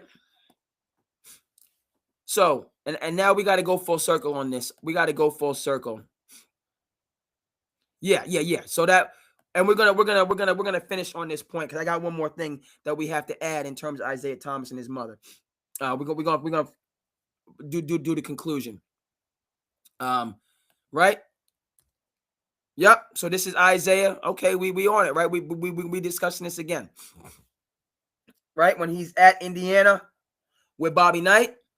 They go on, right? They win a natty, but before that, he tells the story. So now, this is the Isaiah the world has come to know. Because of Hoop Dreams, we got a chance to know Isaiah in his formative years. But this is the Isaiah the world got a chance to know. Okay? So now he's the big man. He's a big man. Okay? But at the same time as being the big man, All-American, he's the kid from the west side of Chicago. Tells the story. Okay, so now he's at Indiana. He's got it cooking, and they were competing for a national championship. All right, it's winter vacation. So we got to go now. Got to go. Okay, so everybody's going back to their homes and whatnot, and it's all right. So you got to go back to the west side of Chicago. Okay, so all right. Now this is like Isaiah Thomas, number 11, Indiana University, but he's got to go home. So where's his home? West side of Chicago. They got electricity? No. Okay. Right? His girlfriend gives him a ride back to the west side of Chicago. Okay? This is this Isaiah Thomas right here. This Isaiah Thomas. Okay? House ain't got no electricity again. Remind you that that's normal. Right? That's it's always been that way. So that's normal. Okay? Those of us that grew up like myself, middle class, you can't even imagine. But that's just the way it is. Even for soon-to-be national champion Isaiah Thomas. Okay? Walks in the house. He said, now again, we're talking about inner city Chicago, 80s, and the war on poor people that they're living in the midst of. Okay? Now, again, we talk about right now, we got to give rehabilitation and work. Okay, this is 3 strikes, you're out. Get tough, say no to drugs, no programs, no support. Get the fathers out of the house. Okay, pull yourself up by your bootstraps, all that stuff. He walks in the house. He said it looked like a bomb hit the house. Never mind it being pitch black. It's just chaos. This Isaiah Thomas, soon to be national champion Isaiah Thomas, busting his behind to make a better life. He comes home, he walks in the door, just same situations that he left, and he just broke down crying. He just broke down crying. His then girlfriend, now wife, his then girlfriend, right? So she drops him off. This is before cell phones, people. They ain't had no cell phones. This is on the strength. This is on the love right here. No cell phone, no beeper, none of that. Drops him off, goes in a pitch black house, candle, whatever. He's just looking out. Chaos.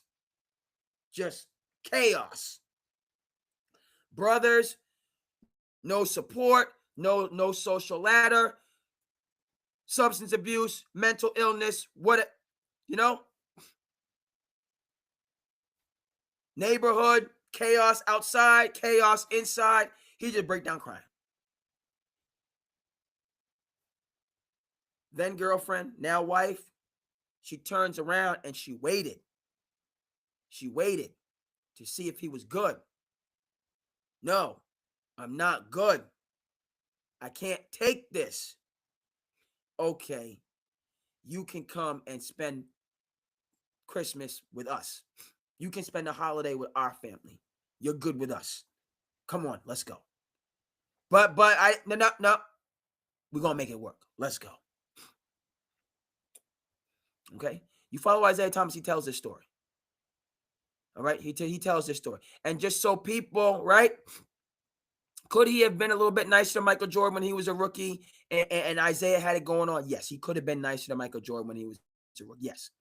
Okay? But understand how he's seeing it being a Chicago kid and this new jack coming up in my city, right? He giving him a little bit of that tough love. Now, he didn't really understand that this kid from Wilmington was really about that life. He ain't know who he was giving the tough love to. Okay? Excuse me. But you can understand a little bit, right? In terms of why they didn't, there was a little bit of a rift between, it was just ingrained. A kid from Chicago, a supernova from outside of the city. He's younger. You know how Isaiah was brought up. Him mirroring some of those same tendencies, so on and forth. Okay. And I always, since we talking about Isaiah, and we are gonna get back to John Stockton, and we got other stuff to discuss. But I always,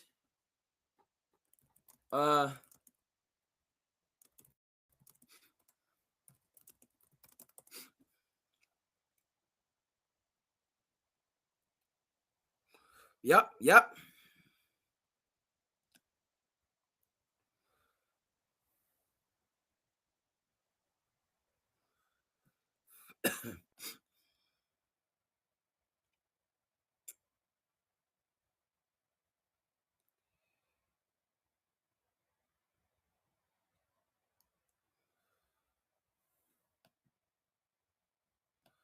Okay. So now we see the journey, the struggle. Talked about this a little bit before. Okay. Kids have to fail. They got to fail. They have to struggle. I know it's hard. One of the hardest things as a parent, watch your kid fail. It's hard. It's difficult. But that's the process that has to for them to really level up. Okay. And this man had struggle on but a lot, right? The people that we meet, the supernovas, there's struggle in their life at different points. Talk about Michael Jordan not making varsity as a sophomore. And that lights a fire amongst a talent that's already there that just takes them to heights unseen. All right. So this is his journey. Okay. And so now let's take a look at when he finally gets there. Right? Because we see what it took. Right? And again, he wins the national championship at Indiana, goes to the NBA, playing for the Detroit Pistons before they were the Detroit Pistons. So they're losing. He's never lost in his life. He doesn't know what to do.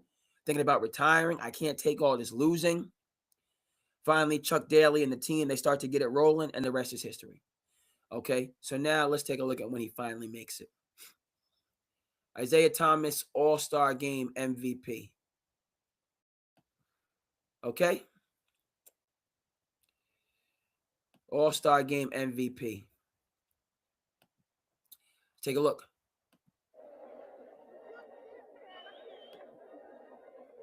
Hold up.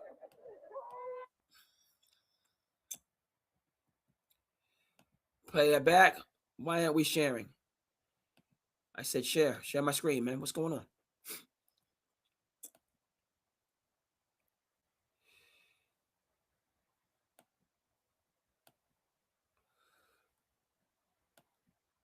There it is. And here I go over here. I'm over here now. Okay. So he's finally made it now. Okay. He finally made it now.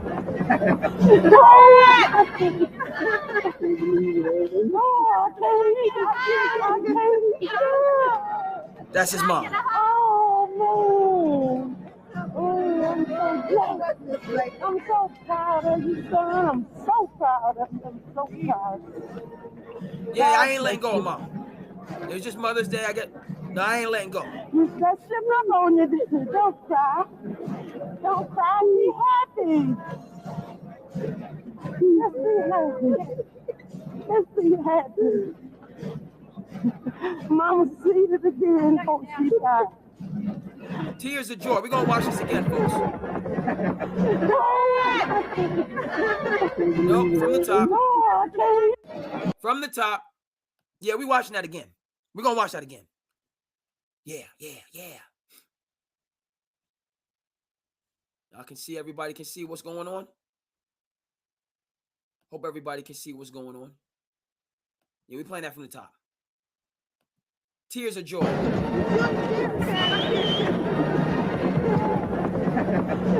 of joy. Yeah.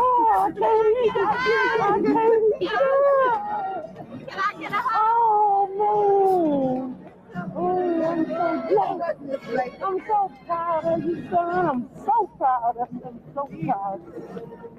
God bless you. I didn't win this All-Star MVP. We won this All-Star Game MVP. We. That's right. Mama see it again. Oh, she died. That's right. Yes, indeed.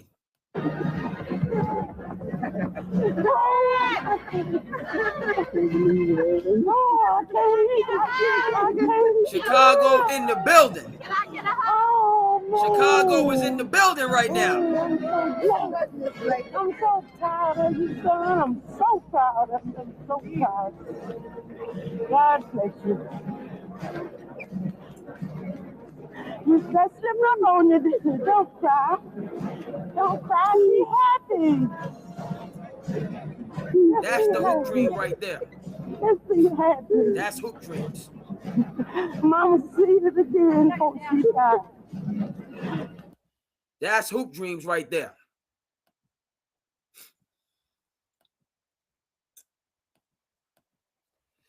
Okay, that's the fulfillment. Okay, of a long, long journey. Okay, so yeah, and we're gonna get back to. I know we talk about the draft and everything else. We're gonna get back to that. We're gonna talk about John Stockton. I got something to say about John Stockton, but Isaiah belonged on a team in '92. He belonged on a team. Okay, at that he should have been on the team. The issues with him and Jordan, that went back.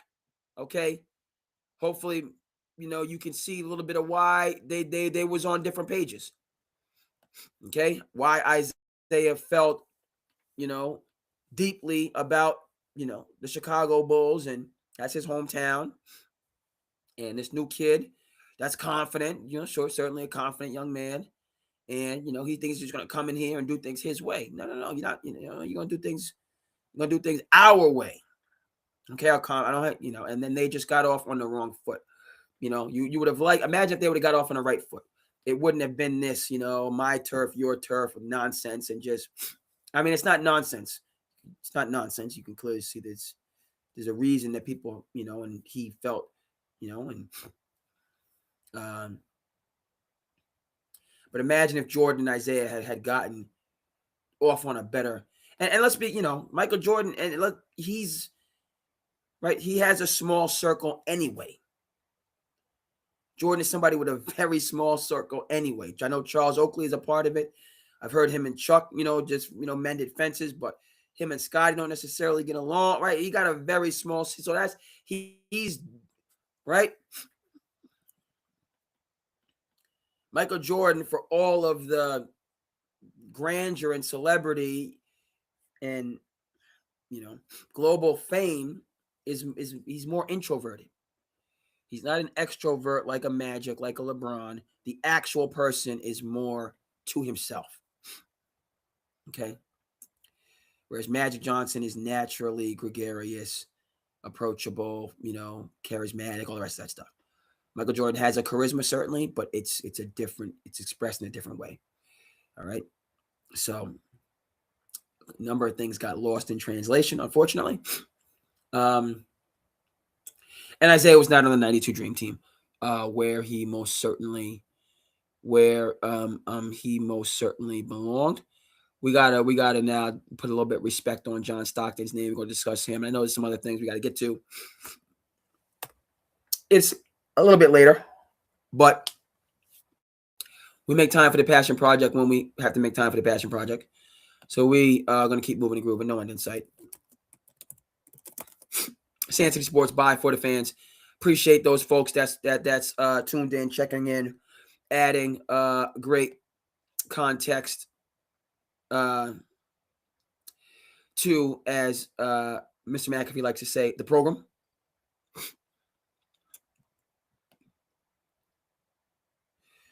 All right, but a particular, amongst other things. So yes, indeed, we're talking about Isaiah. You talk about Isaiah for a long, long time. A lot there for sure. Let me just scroll on up.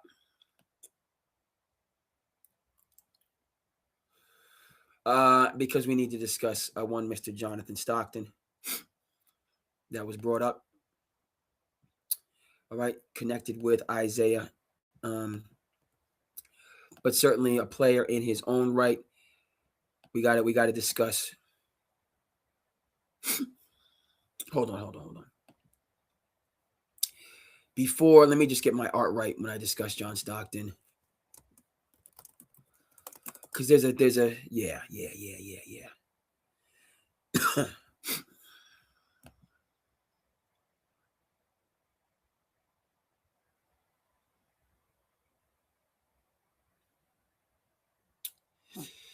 That's okay. That's a good one. Hold on. I just got to get one more graphic, and then we're going to dive into Stockton writ large.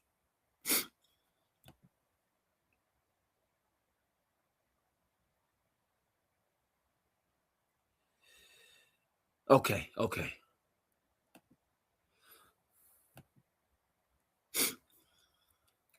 And folks, feel free. We here for it. We got some good contributions that have added. Still a lot to talk about. Okay, I don't know if I can do that. That's not going to be the art that I need. I got to go to the actual page to get the art that I need. There it is. Let me go ahead and get the art that I need. Boop, we good. We're going to close this out. Thank you. No, we got to delete that.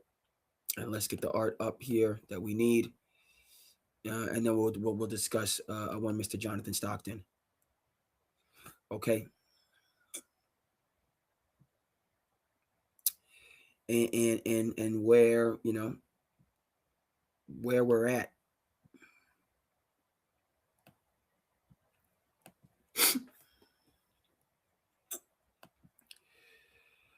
Okay, we're gonna discuss Mr. Stockton dealing with these allergies. About to get a little snack of Rudy.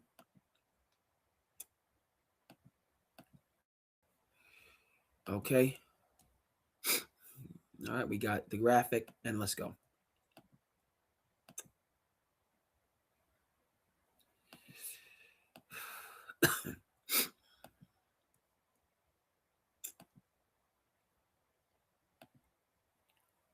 All right, so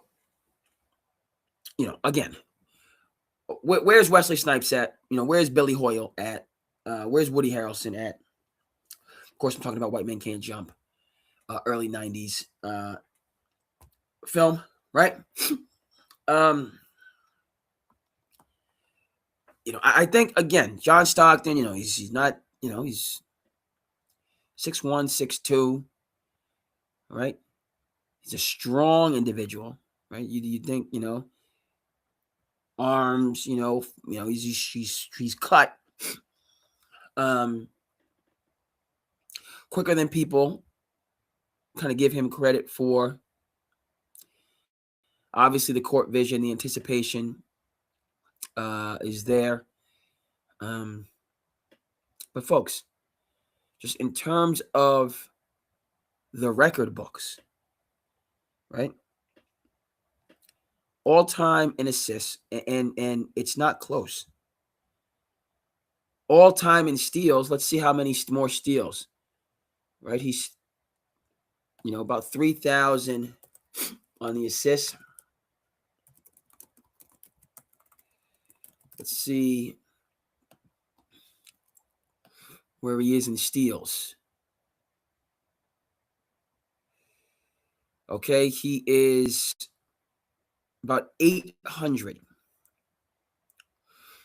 Chris Paul is second at 27. He's got about 500 on Chris Paul, 600 on Kidd, 700 Jordan, and LeBron has about 800 to go.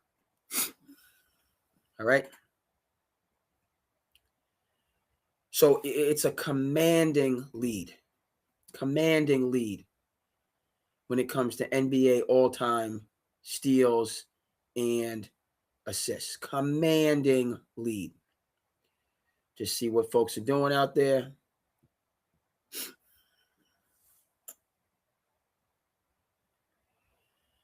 But when we talk about all-time point guards, right? We're gonna talk about Magic, right? Talk about some of the new, more recent players. Talk about J. Kidd in that conversation. Talk about Isaiah, certainly belongs. Chef Curry, more of a combo guard, but we can put him in there, right? Why don't I hear John Stockton's name more when we're talking about the greatest point guards of all time? Yes, we need to hear about Magic. Yes, we need to hear about the big O Oscar Robertson. Okay, let's talk about Jason Kidd. If you want to throw Chef Curry in that category, let's throw Chef Curry in there. All right. Okay, but what about Mr. Stockton? I'm talking about point guards. He is the all-time leader in assist by a country mile. Okay? Right? As my little allergies try to do what they're going to do. By a country mile. Right? We talk about two-way players. He's the all-time leader in steals by a country mile. Right? And the conversation around John Stockton is a lot of times people want to start. Speaking of place where people are starting, all right? Lane Kiffin said some things. I have my thoughts about where you start a conversation. I got my thoughts. All right, but relative to John Stockton, a lot of times folks start the conversation with he shouldn't have been on the dream team. Y'all put John Stockton out there in the same breath as a Christian Laettner, who was on that dream team because he's National Player of the Year, even though it's clear, was clear, will always be clear that Shaquille O'Neal is the best player in college basketball. Speaking of country miles. But Christian Laettner, national champion, National Player of the Year, we're going to put Christian Laettner on the team. Even though, all right, in that draft, 93 draft, 92 draft, okay, Shaquille O'Neal, Alonzo Mourning, then Christian Laettner. But Christian Laettner's on the team. So the starting point is all the way wrong and off. That's not where we start the conversation about John Stockton. Well, Isaiah. And there's a case to be made that Isaiah Thomas at that particular point in time, as I've said. Okay, what's the better choice? All right, the better player. But is all of a sudden John Stockton now Chi Chi Beans? Is that what we're doing? Okay. The gap between Shaquille O'Neal and Christian Laettner, okay, cavernous. The gap between John Stockton and Isaiah Thomas, right? These guys are neck and neck. Okay, Isaiah at his prime. If you want to talk about peaks or zenith, I'm going Isaiah. Okay, and that's no slight to Stockton. Okay, but it's not a sprint; it's a marathon. Okay, it's a marathon, and over the course of the marathon, right?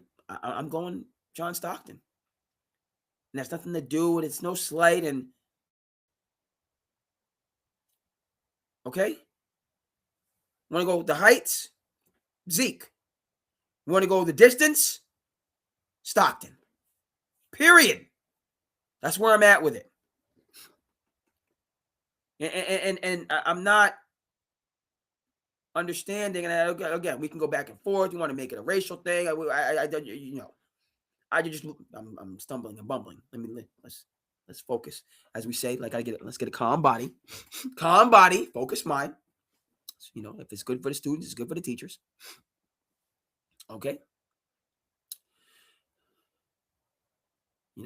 This man, John Stockton, 2 NBA finals in the latter, late stages of his career. What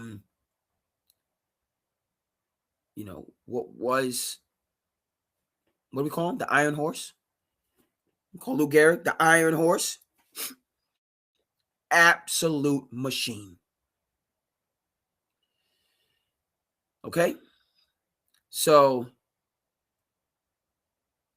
let's put some respect on. And something, I feel like, a lot, he reminds me of a Steve Nash. Okay? Just with superior longevity. That's no slight on Steve Nash. Okay? It's like when you got a guy, a Cal Ripken, a Lou Gehrig, a John Stockton. Okay? Everybody can't run ultra marathons. Shout out to the Barkley Marathons. You can't do it. Right? Certain things are only for certain people. Okay? IG might not tell us that. TikTok might not tell us that because everybody's a celebrity. Everybody's famous. Everybody is an influencer. Okay? That's just to get us in. well, that sounds good. I want to be an influencer. I want to have what they have. I want to have all okay. But, and I dedicated to athletics, and right. If everybody's famous, if everybody's a Hall of Famer, nobody's a Hall of Famer. Right. Talk about levels to this, all the rest of that stuff. Okay. There's the Iron Horse, as in Lou Gehrig, and then there's everybody else. All right. There's John Stockton, and then there's everybody else, folks. Right. And there's no slight, there's no shame in that. Okay. What are we doing here? This man missed 22 games in 19 seasons. 16 years of his 19 year. He ain't missing no games.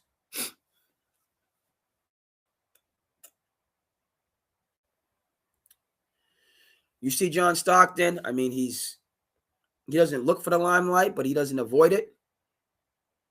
He may have some conservative political views, and he has a right to those. What are we doing? It's a democracy. He who expects to be ignorant and free expects something that never was and never will be. Okay, we have different views on things. It's about democracy. It's about debate. It's about discussion. About working across the aisle. It's about voting, majority. We move forward. Okay, he has a right to be conservative. Okay. We don't have a right to be conservative or liberal to the point where it negatively impacts others. But we have a right to views, certainly, of a political nature. But that's secondary. Let's come back primary. 22 games over 19 seasons. And the connecting point that I wanted to bring up relative to, John Stockton, as he is now, and it's been 20 plus years since he retired. Point is, he's a healthy, older gentleman.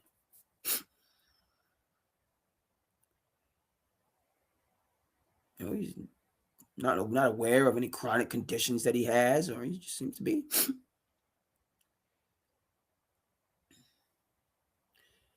So that also is a skill that he has to be credited with, his longevity.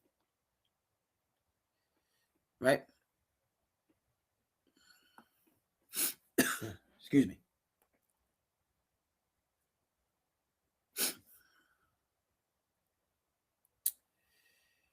$1,686 games over 19 seasons.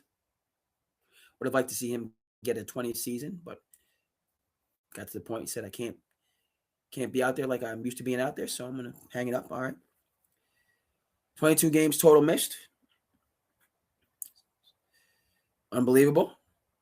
And then again, all-time assists, all-time steals by a country mile. All right, he's an all-time great player. He needs to be in these all-time great conversations. I don't want to hear about Russell Westbrook. I don't want to hear about Dame Lillard. I don't want to hear about James Harden. None of them. Chef Curry, okay, I'll give you my ear. All right, but if you're talking about Chef Curry, you're talking about John Stockton. If you're talking about Magic Johnson, you're talking about John Stockton. If you're talking about Oscar Robertson, you're talking about John Stockton. You're talking about Isaiah Thomas, you're talking about John Stockton. He's in those conversations, all-time great, top 20. Yes. Well, but no, there's no two ways about it. Okay, what do they say? Men lie, women lie, numbers, right? Jamel Hill, Michael, all these programs, all this talent that's no longer on the air in this brave new world we're living in.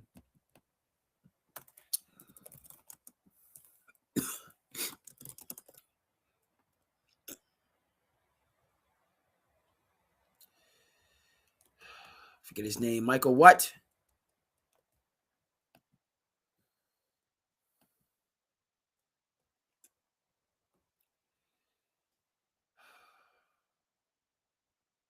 Michael Smith. Clarissa Thompson. Jamel came in a little bit later. Men lie, women lie, numbers never lie. Put respect on this man's name. Okay? in these all-time conversations. You want to talk about Luka? You want to talk about Luka's got some time. You want to talk about Larry Legend? Yeah. Okay. Talking about Kareem, we're talking about Worthy, right? Talking about greats. Talk about McHale, obviously Bird, talk about Hakeem, Clyde the Glide. We're talking about John Stockton. Right in the mix. All right. And others that, okay. Again, some of the newers that I've named, you talk about a Gary Payton, who's again, I have my issues with the NBA Hall of Fame. I think it needs to be more stringent. But we need John Stockton in those conversations in a principal role. In a principal role, no two ways about it. Okay, so let me a couple more things.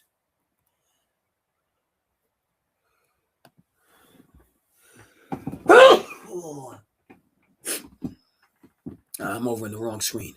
I sneezed myself over into the wrong screen. What's going on?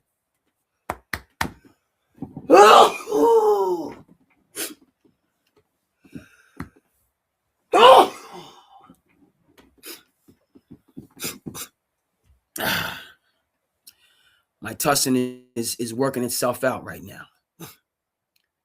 Got to get a snack of Rudy in a second too. Okay.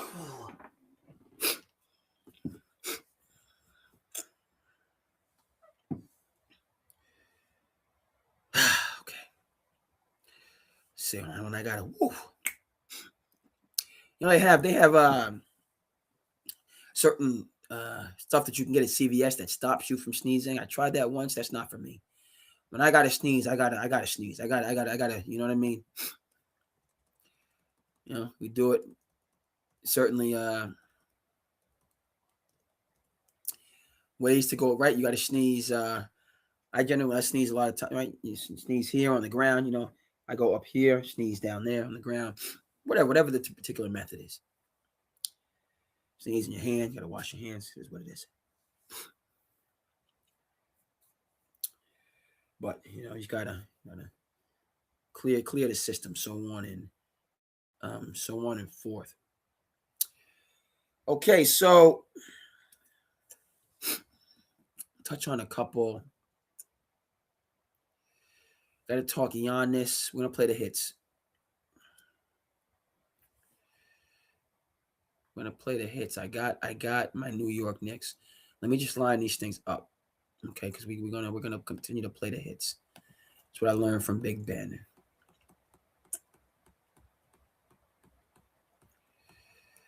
Yep. Okay. Okay. Gonna play the hits. Gonna get the snack of Rudy, and we're gonna keep it pushing. But let's get lined up first. While we're getting lined up, let me come over here and get my snack of Rudy. Okay.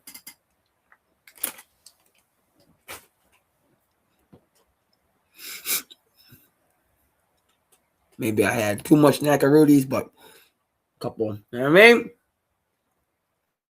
A couple gummies, bust them down right quick.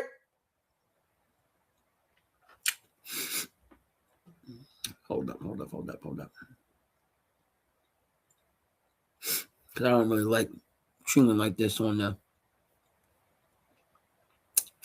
Wow, hold on.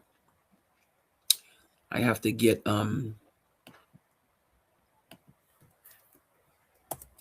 let's get our music lined up. No, it's not me chewing on the same.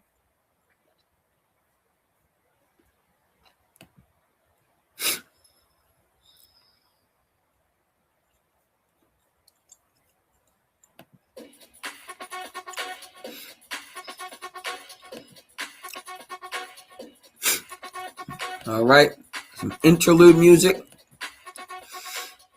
I did want to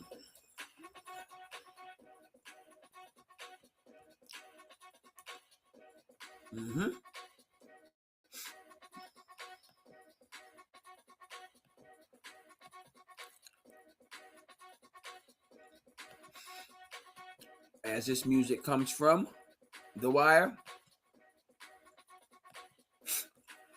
I had some thoughts on different characters. Get into that conversation in a second.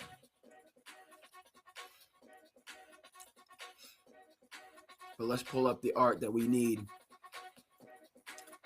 Talk Giannis, talk LeBron before we get up out of here. And not you guys hearing me busting down my snacker Rudy. All right. Let's go.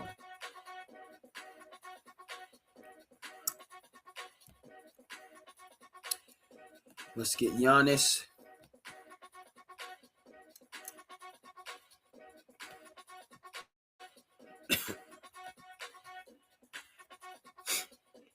Okay. And we're going to get into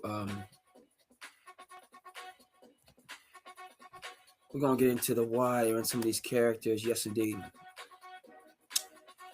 All right, folks, let me know. I got to do one more bust down on my snacker Rudies.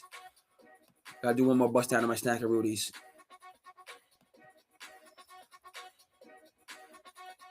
Okay.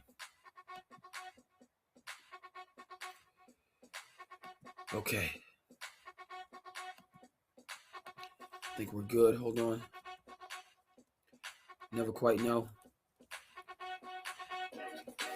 All right.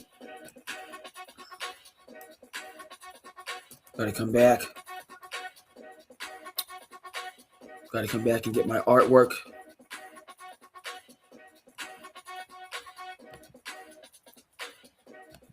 And we're gonna bring this back. We're gonna get one more. As we getting our artwork right. Okay, we got one. Let's go. And I gotta get my snacker Rudies during this interlude.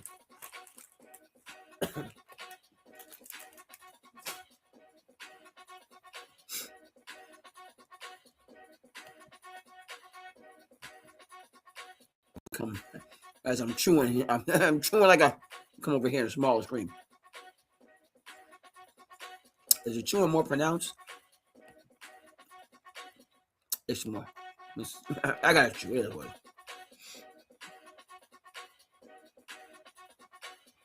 One more graphic.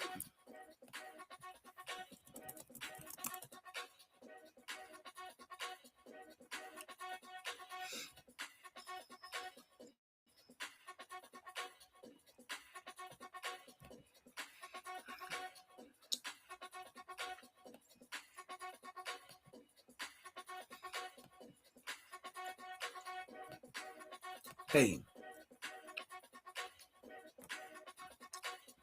Come on now.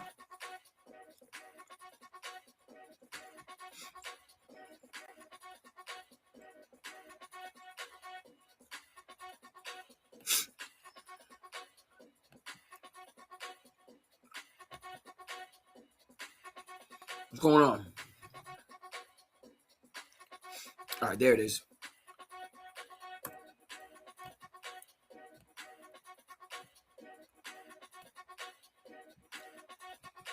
All right.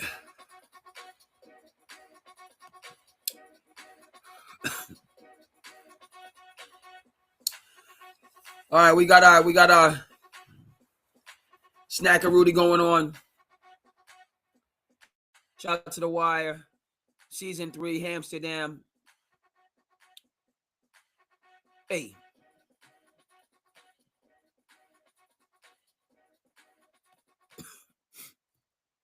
We'll come back to that. One of the things on SandCity Sports that we will be kind of delving into is some character analysis. And we talked about The Wire receiving no Emmys as one of the greatest television shows of all time, if not the greatest television show of all time.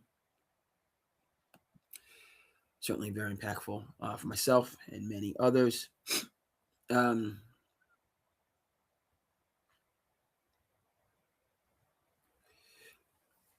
but yeah, some right, like some character analysis. Obviously, there with the glasses, Avon Barksdale, Stringer Bell right with him. The strong men of West Baltimore, right?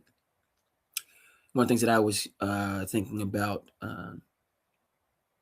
right? Avon, he is who he is. He's a leader of a criminal organization, um, but he leads in a different way. Okay, he certainly um, will use the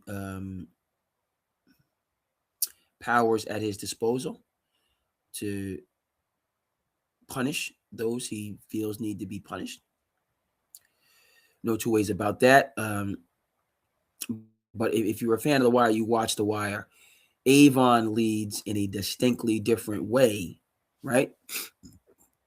Excuse me. He's a very different kind of leader um, than Marlo Stanfield. Okay, right?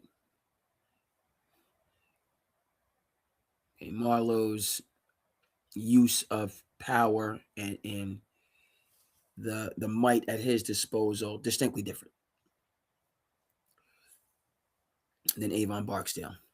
While both kind of being right individuals, where they say in The Wire, they say it's all in the game, right? So they're both in the same arena, but in distinctly different ways. Um, Shout out to Way Down in the Hole, Van Latham, Jamel Hill, great pod that helped me down during the pandemic years, and I imagine others. Um, um,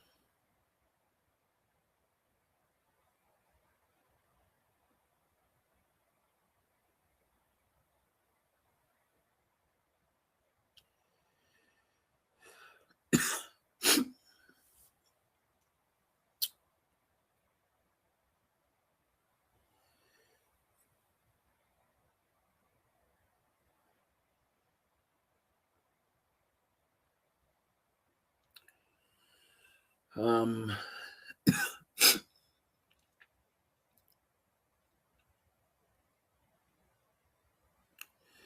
so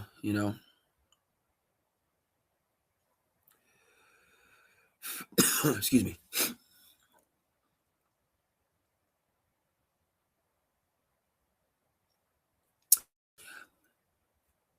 Lost my train of thought, regained my train of thought. But Marlo, Avon, I can regain it. Way Down in the Hole, Van Latham, Jamel Hill, courtesy of The Ringer. Don't play a hit. We congratulate around here. But SandCity, we will be looking at some character traits, character analysis, comparisons, so on and forth. And as we had a little bit of My Life Extra, DJ Technics, as we had that available.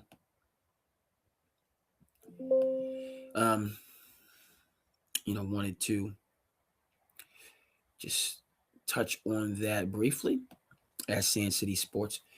We wind down. A couple things we'll get back to next time. All right, but let's get on to this strong finish. Okay. Okay, Giannis. We're here again. The rumor mill, the trade, speculation. surrounding Giannis Antetokounmpo. He wants to play for a contender. He's saying that he wants to stay in the Eastern Conference. Let me make this really clear. Right, as far as the Boston Celtics are concerned, I said this before. Right, Giannis is not the answer for the Boston Celtics. Right, I'm just going to be to the point on this. Celtics fandom. All right, we can keep all the receipts on this. Thinking to yourself, oh, well, if we trade JB or we trade JT for Giannis and we pair these guys together, then now all of a sudden it's going to, all of a sudden click and the gaps are going to be closed. Okay. All right. Giannis is a great player. Giannis, is a catalyst. He's right. You could theoretically pull off what Masai Ujiri did with Toronto in terms of bringing in Kawhi and that being the impetus to get you to and through an NBA Finals. Fine. But the reason it doesn't work for the Boston Celtics is because, look, Giannis is a great player, but JT and JB, both these guys are no slouches. So even though pound for pound, he may be better than one or both of them, he may be. We have no idea how he will work with either of these two. Okay? And yes, JT and JB, they're not Steph and Clay. They're not. Right? They're different dudes. They don't spend time off the court. Okay? They get along, right? But as somebody said, it seems like it's more friendly than friends. They seem more friendly towards each other than actually friends with each other. Whereas Steph and Clay, they're friends. Okay? But folks, you don't replace years, decade plus of connection in, one, impactful trade. You don't do that. Right? And so Celtics, for me, I've said this before, you need Jrue Holiday back, period. That's what you need. He was the X factor. So you now Portland might not want to give up Jrue, and Jrue might not want to come back. But they need a point guard, floor general, team first leader. And again, I don't know, champions don't, fall from the sky. But they need somebody to unify, to inspire, and to facilitate, to help JB and JT, where they just need to get to where they need to be. And right, Larry Bird had Dennis Johnson. He talks about DJ. Come on. All right. It's different for the Lakers because Magic Johnson was the point guard. You need that guy, that leader, North Star, epicenter. So as far as Giannis Antetokounmpo is concerned, just in terms of with Boston, I don't think it's a good move. I don't think you go ahead and reinvent the wheel. As disappointing as the season was, I think that you make the corrections that need to be made. And you traded away Jrue Holiday, which you should have never done in the first place. So you need to get back Jrue Holiday. Okay? Or a player, and I can't think of one off the top of my head, identical to Jrue Holiday. All right. So let's take a look here, see what we have for Slice of Life. We'll do one or two. We're going to get to LeBron another time.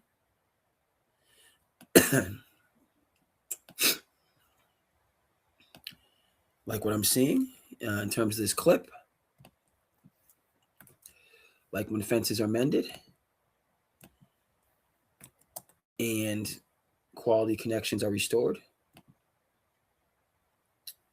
Let's get our volume right as we wind down on this episode of SandCity Sports. Let's go. We are not,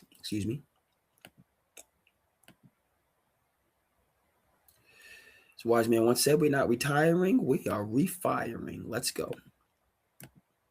You used to say to me that I get on your last nerve. Remember that? Yes, I said it often, and it was true. Allow me to say that on this, you get on my first nerve, because you, for years and years, have constantly ridiculed my Dallas Cowboys as an accident waiting to happen, and you have often been right. I give you that. I haven't been wrong yet. Often 30 years. been right. But the ultimate accident waiting to happen that's been happening and happening and happening for many, many years is your New York Knicks, right? Not the accent. Yeah, New York Knicks. Since 1973, you have not won a championship. Since 1973, my Cowboys have actually been to 6 Super Bowls and won 4 of them. I would much rather be a Cowboy fan than a Knicks fan. I want to get that off my chest and out in the middle of this table, because I don't think you can argue with that.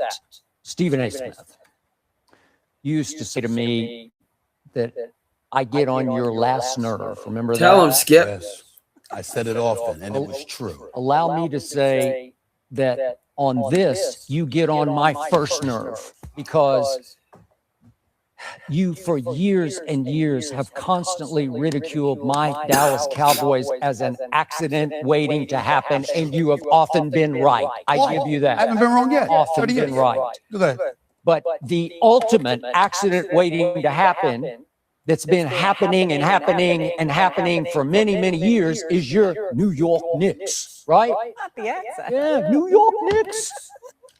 Since 1973, you have not won a championship. Since 1973, my Cowboys have actually been to 6 Super Bowls and won 4 of them.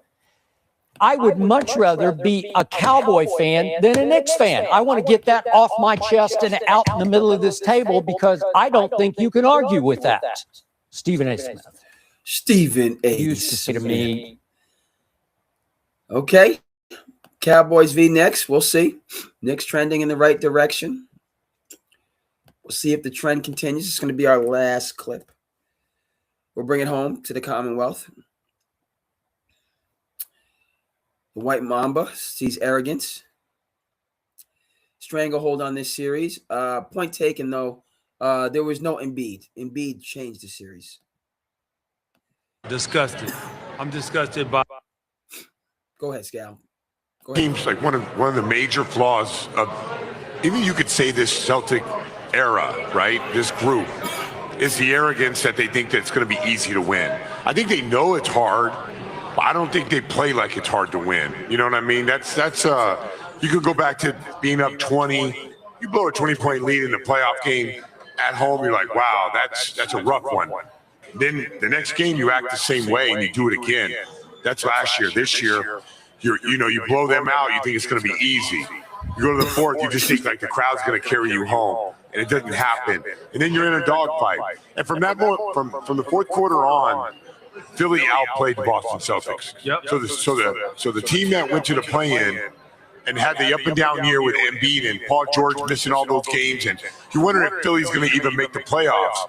That team turned around and outplayed the Celtics for half of Game 6 on all of Game 7. I think our team's like one of the major flaws of, even you could say this Celtic. By the fact that we had a stranglehold on this series and we weren't able to close it out. We gave them life, and this is 3 games that they won on our home court. Yeah. And I'm disgusted behind that, because at the end of the day, you're supposed to come here. Playing in the Garden is different from playing anywhere else. I don't care what the Philly fans say. I don't care what the Knicks fans say. Yeah, they're still in the playoffs. They're going to play each other, right? It's different playing in the Garden. And to lose 3 games here at home is disgusting, and to me, is unacceptable. Presented by TD Bank. Shout out to TD Bank.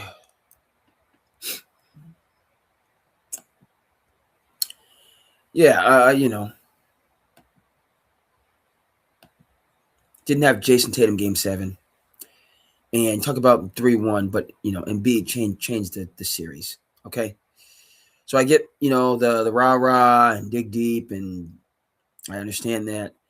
Okay, you get a healthy Joel Embiid, versus not having a healthy Joel Embiid, that's going to be decisive. And then JT being there, JT not being there. They battled back in Game 7. They made it a game.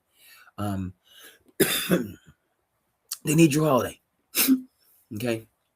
Who was it that scored the decisive baskets in Game 7? Once the Celtics got it within one possession, it Tyrese Maxey. Right? And if it wasn't Maxey that was going to do it, it's going to be Edgecombe. They don't have the guy out front.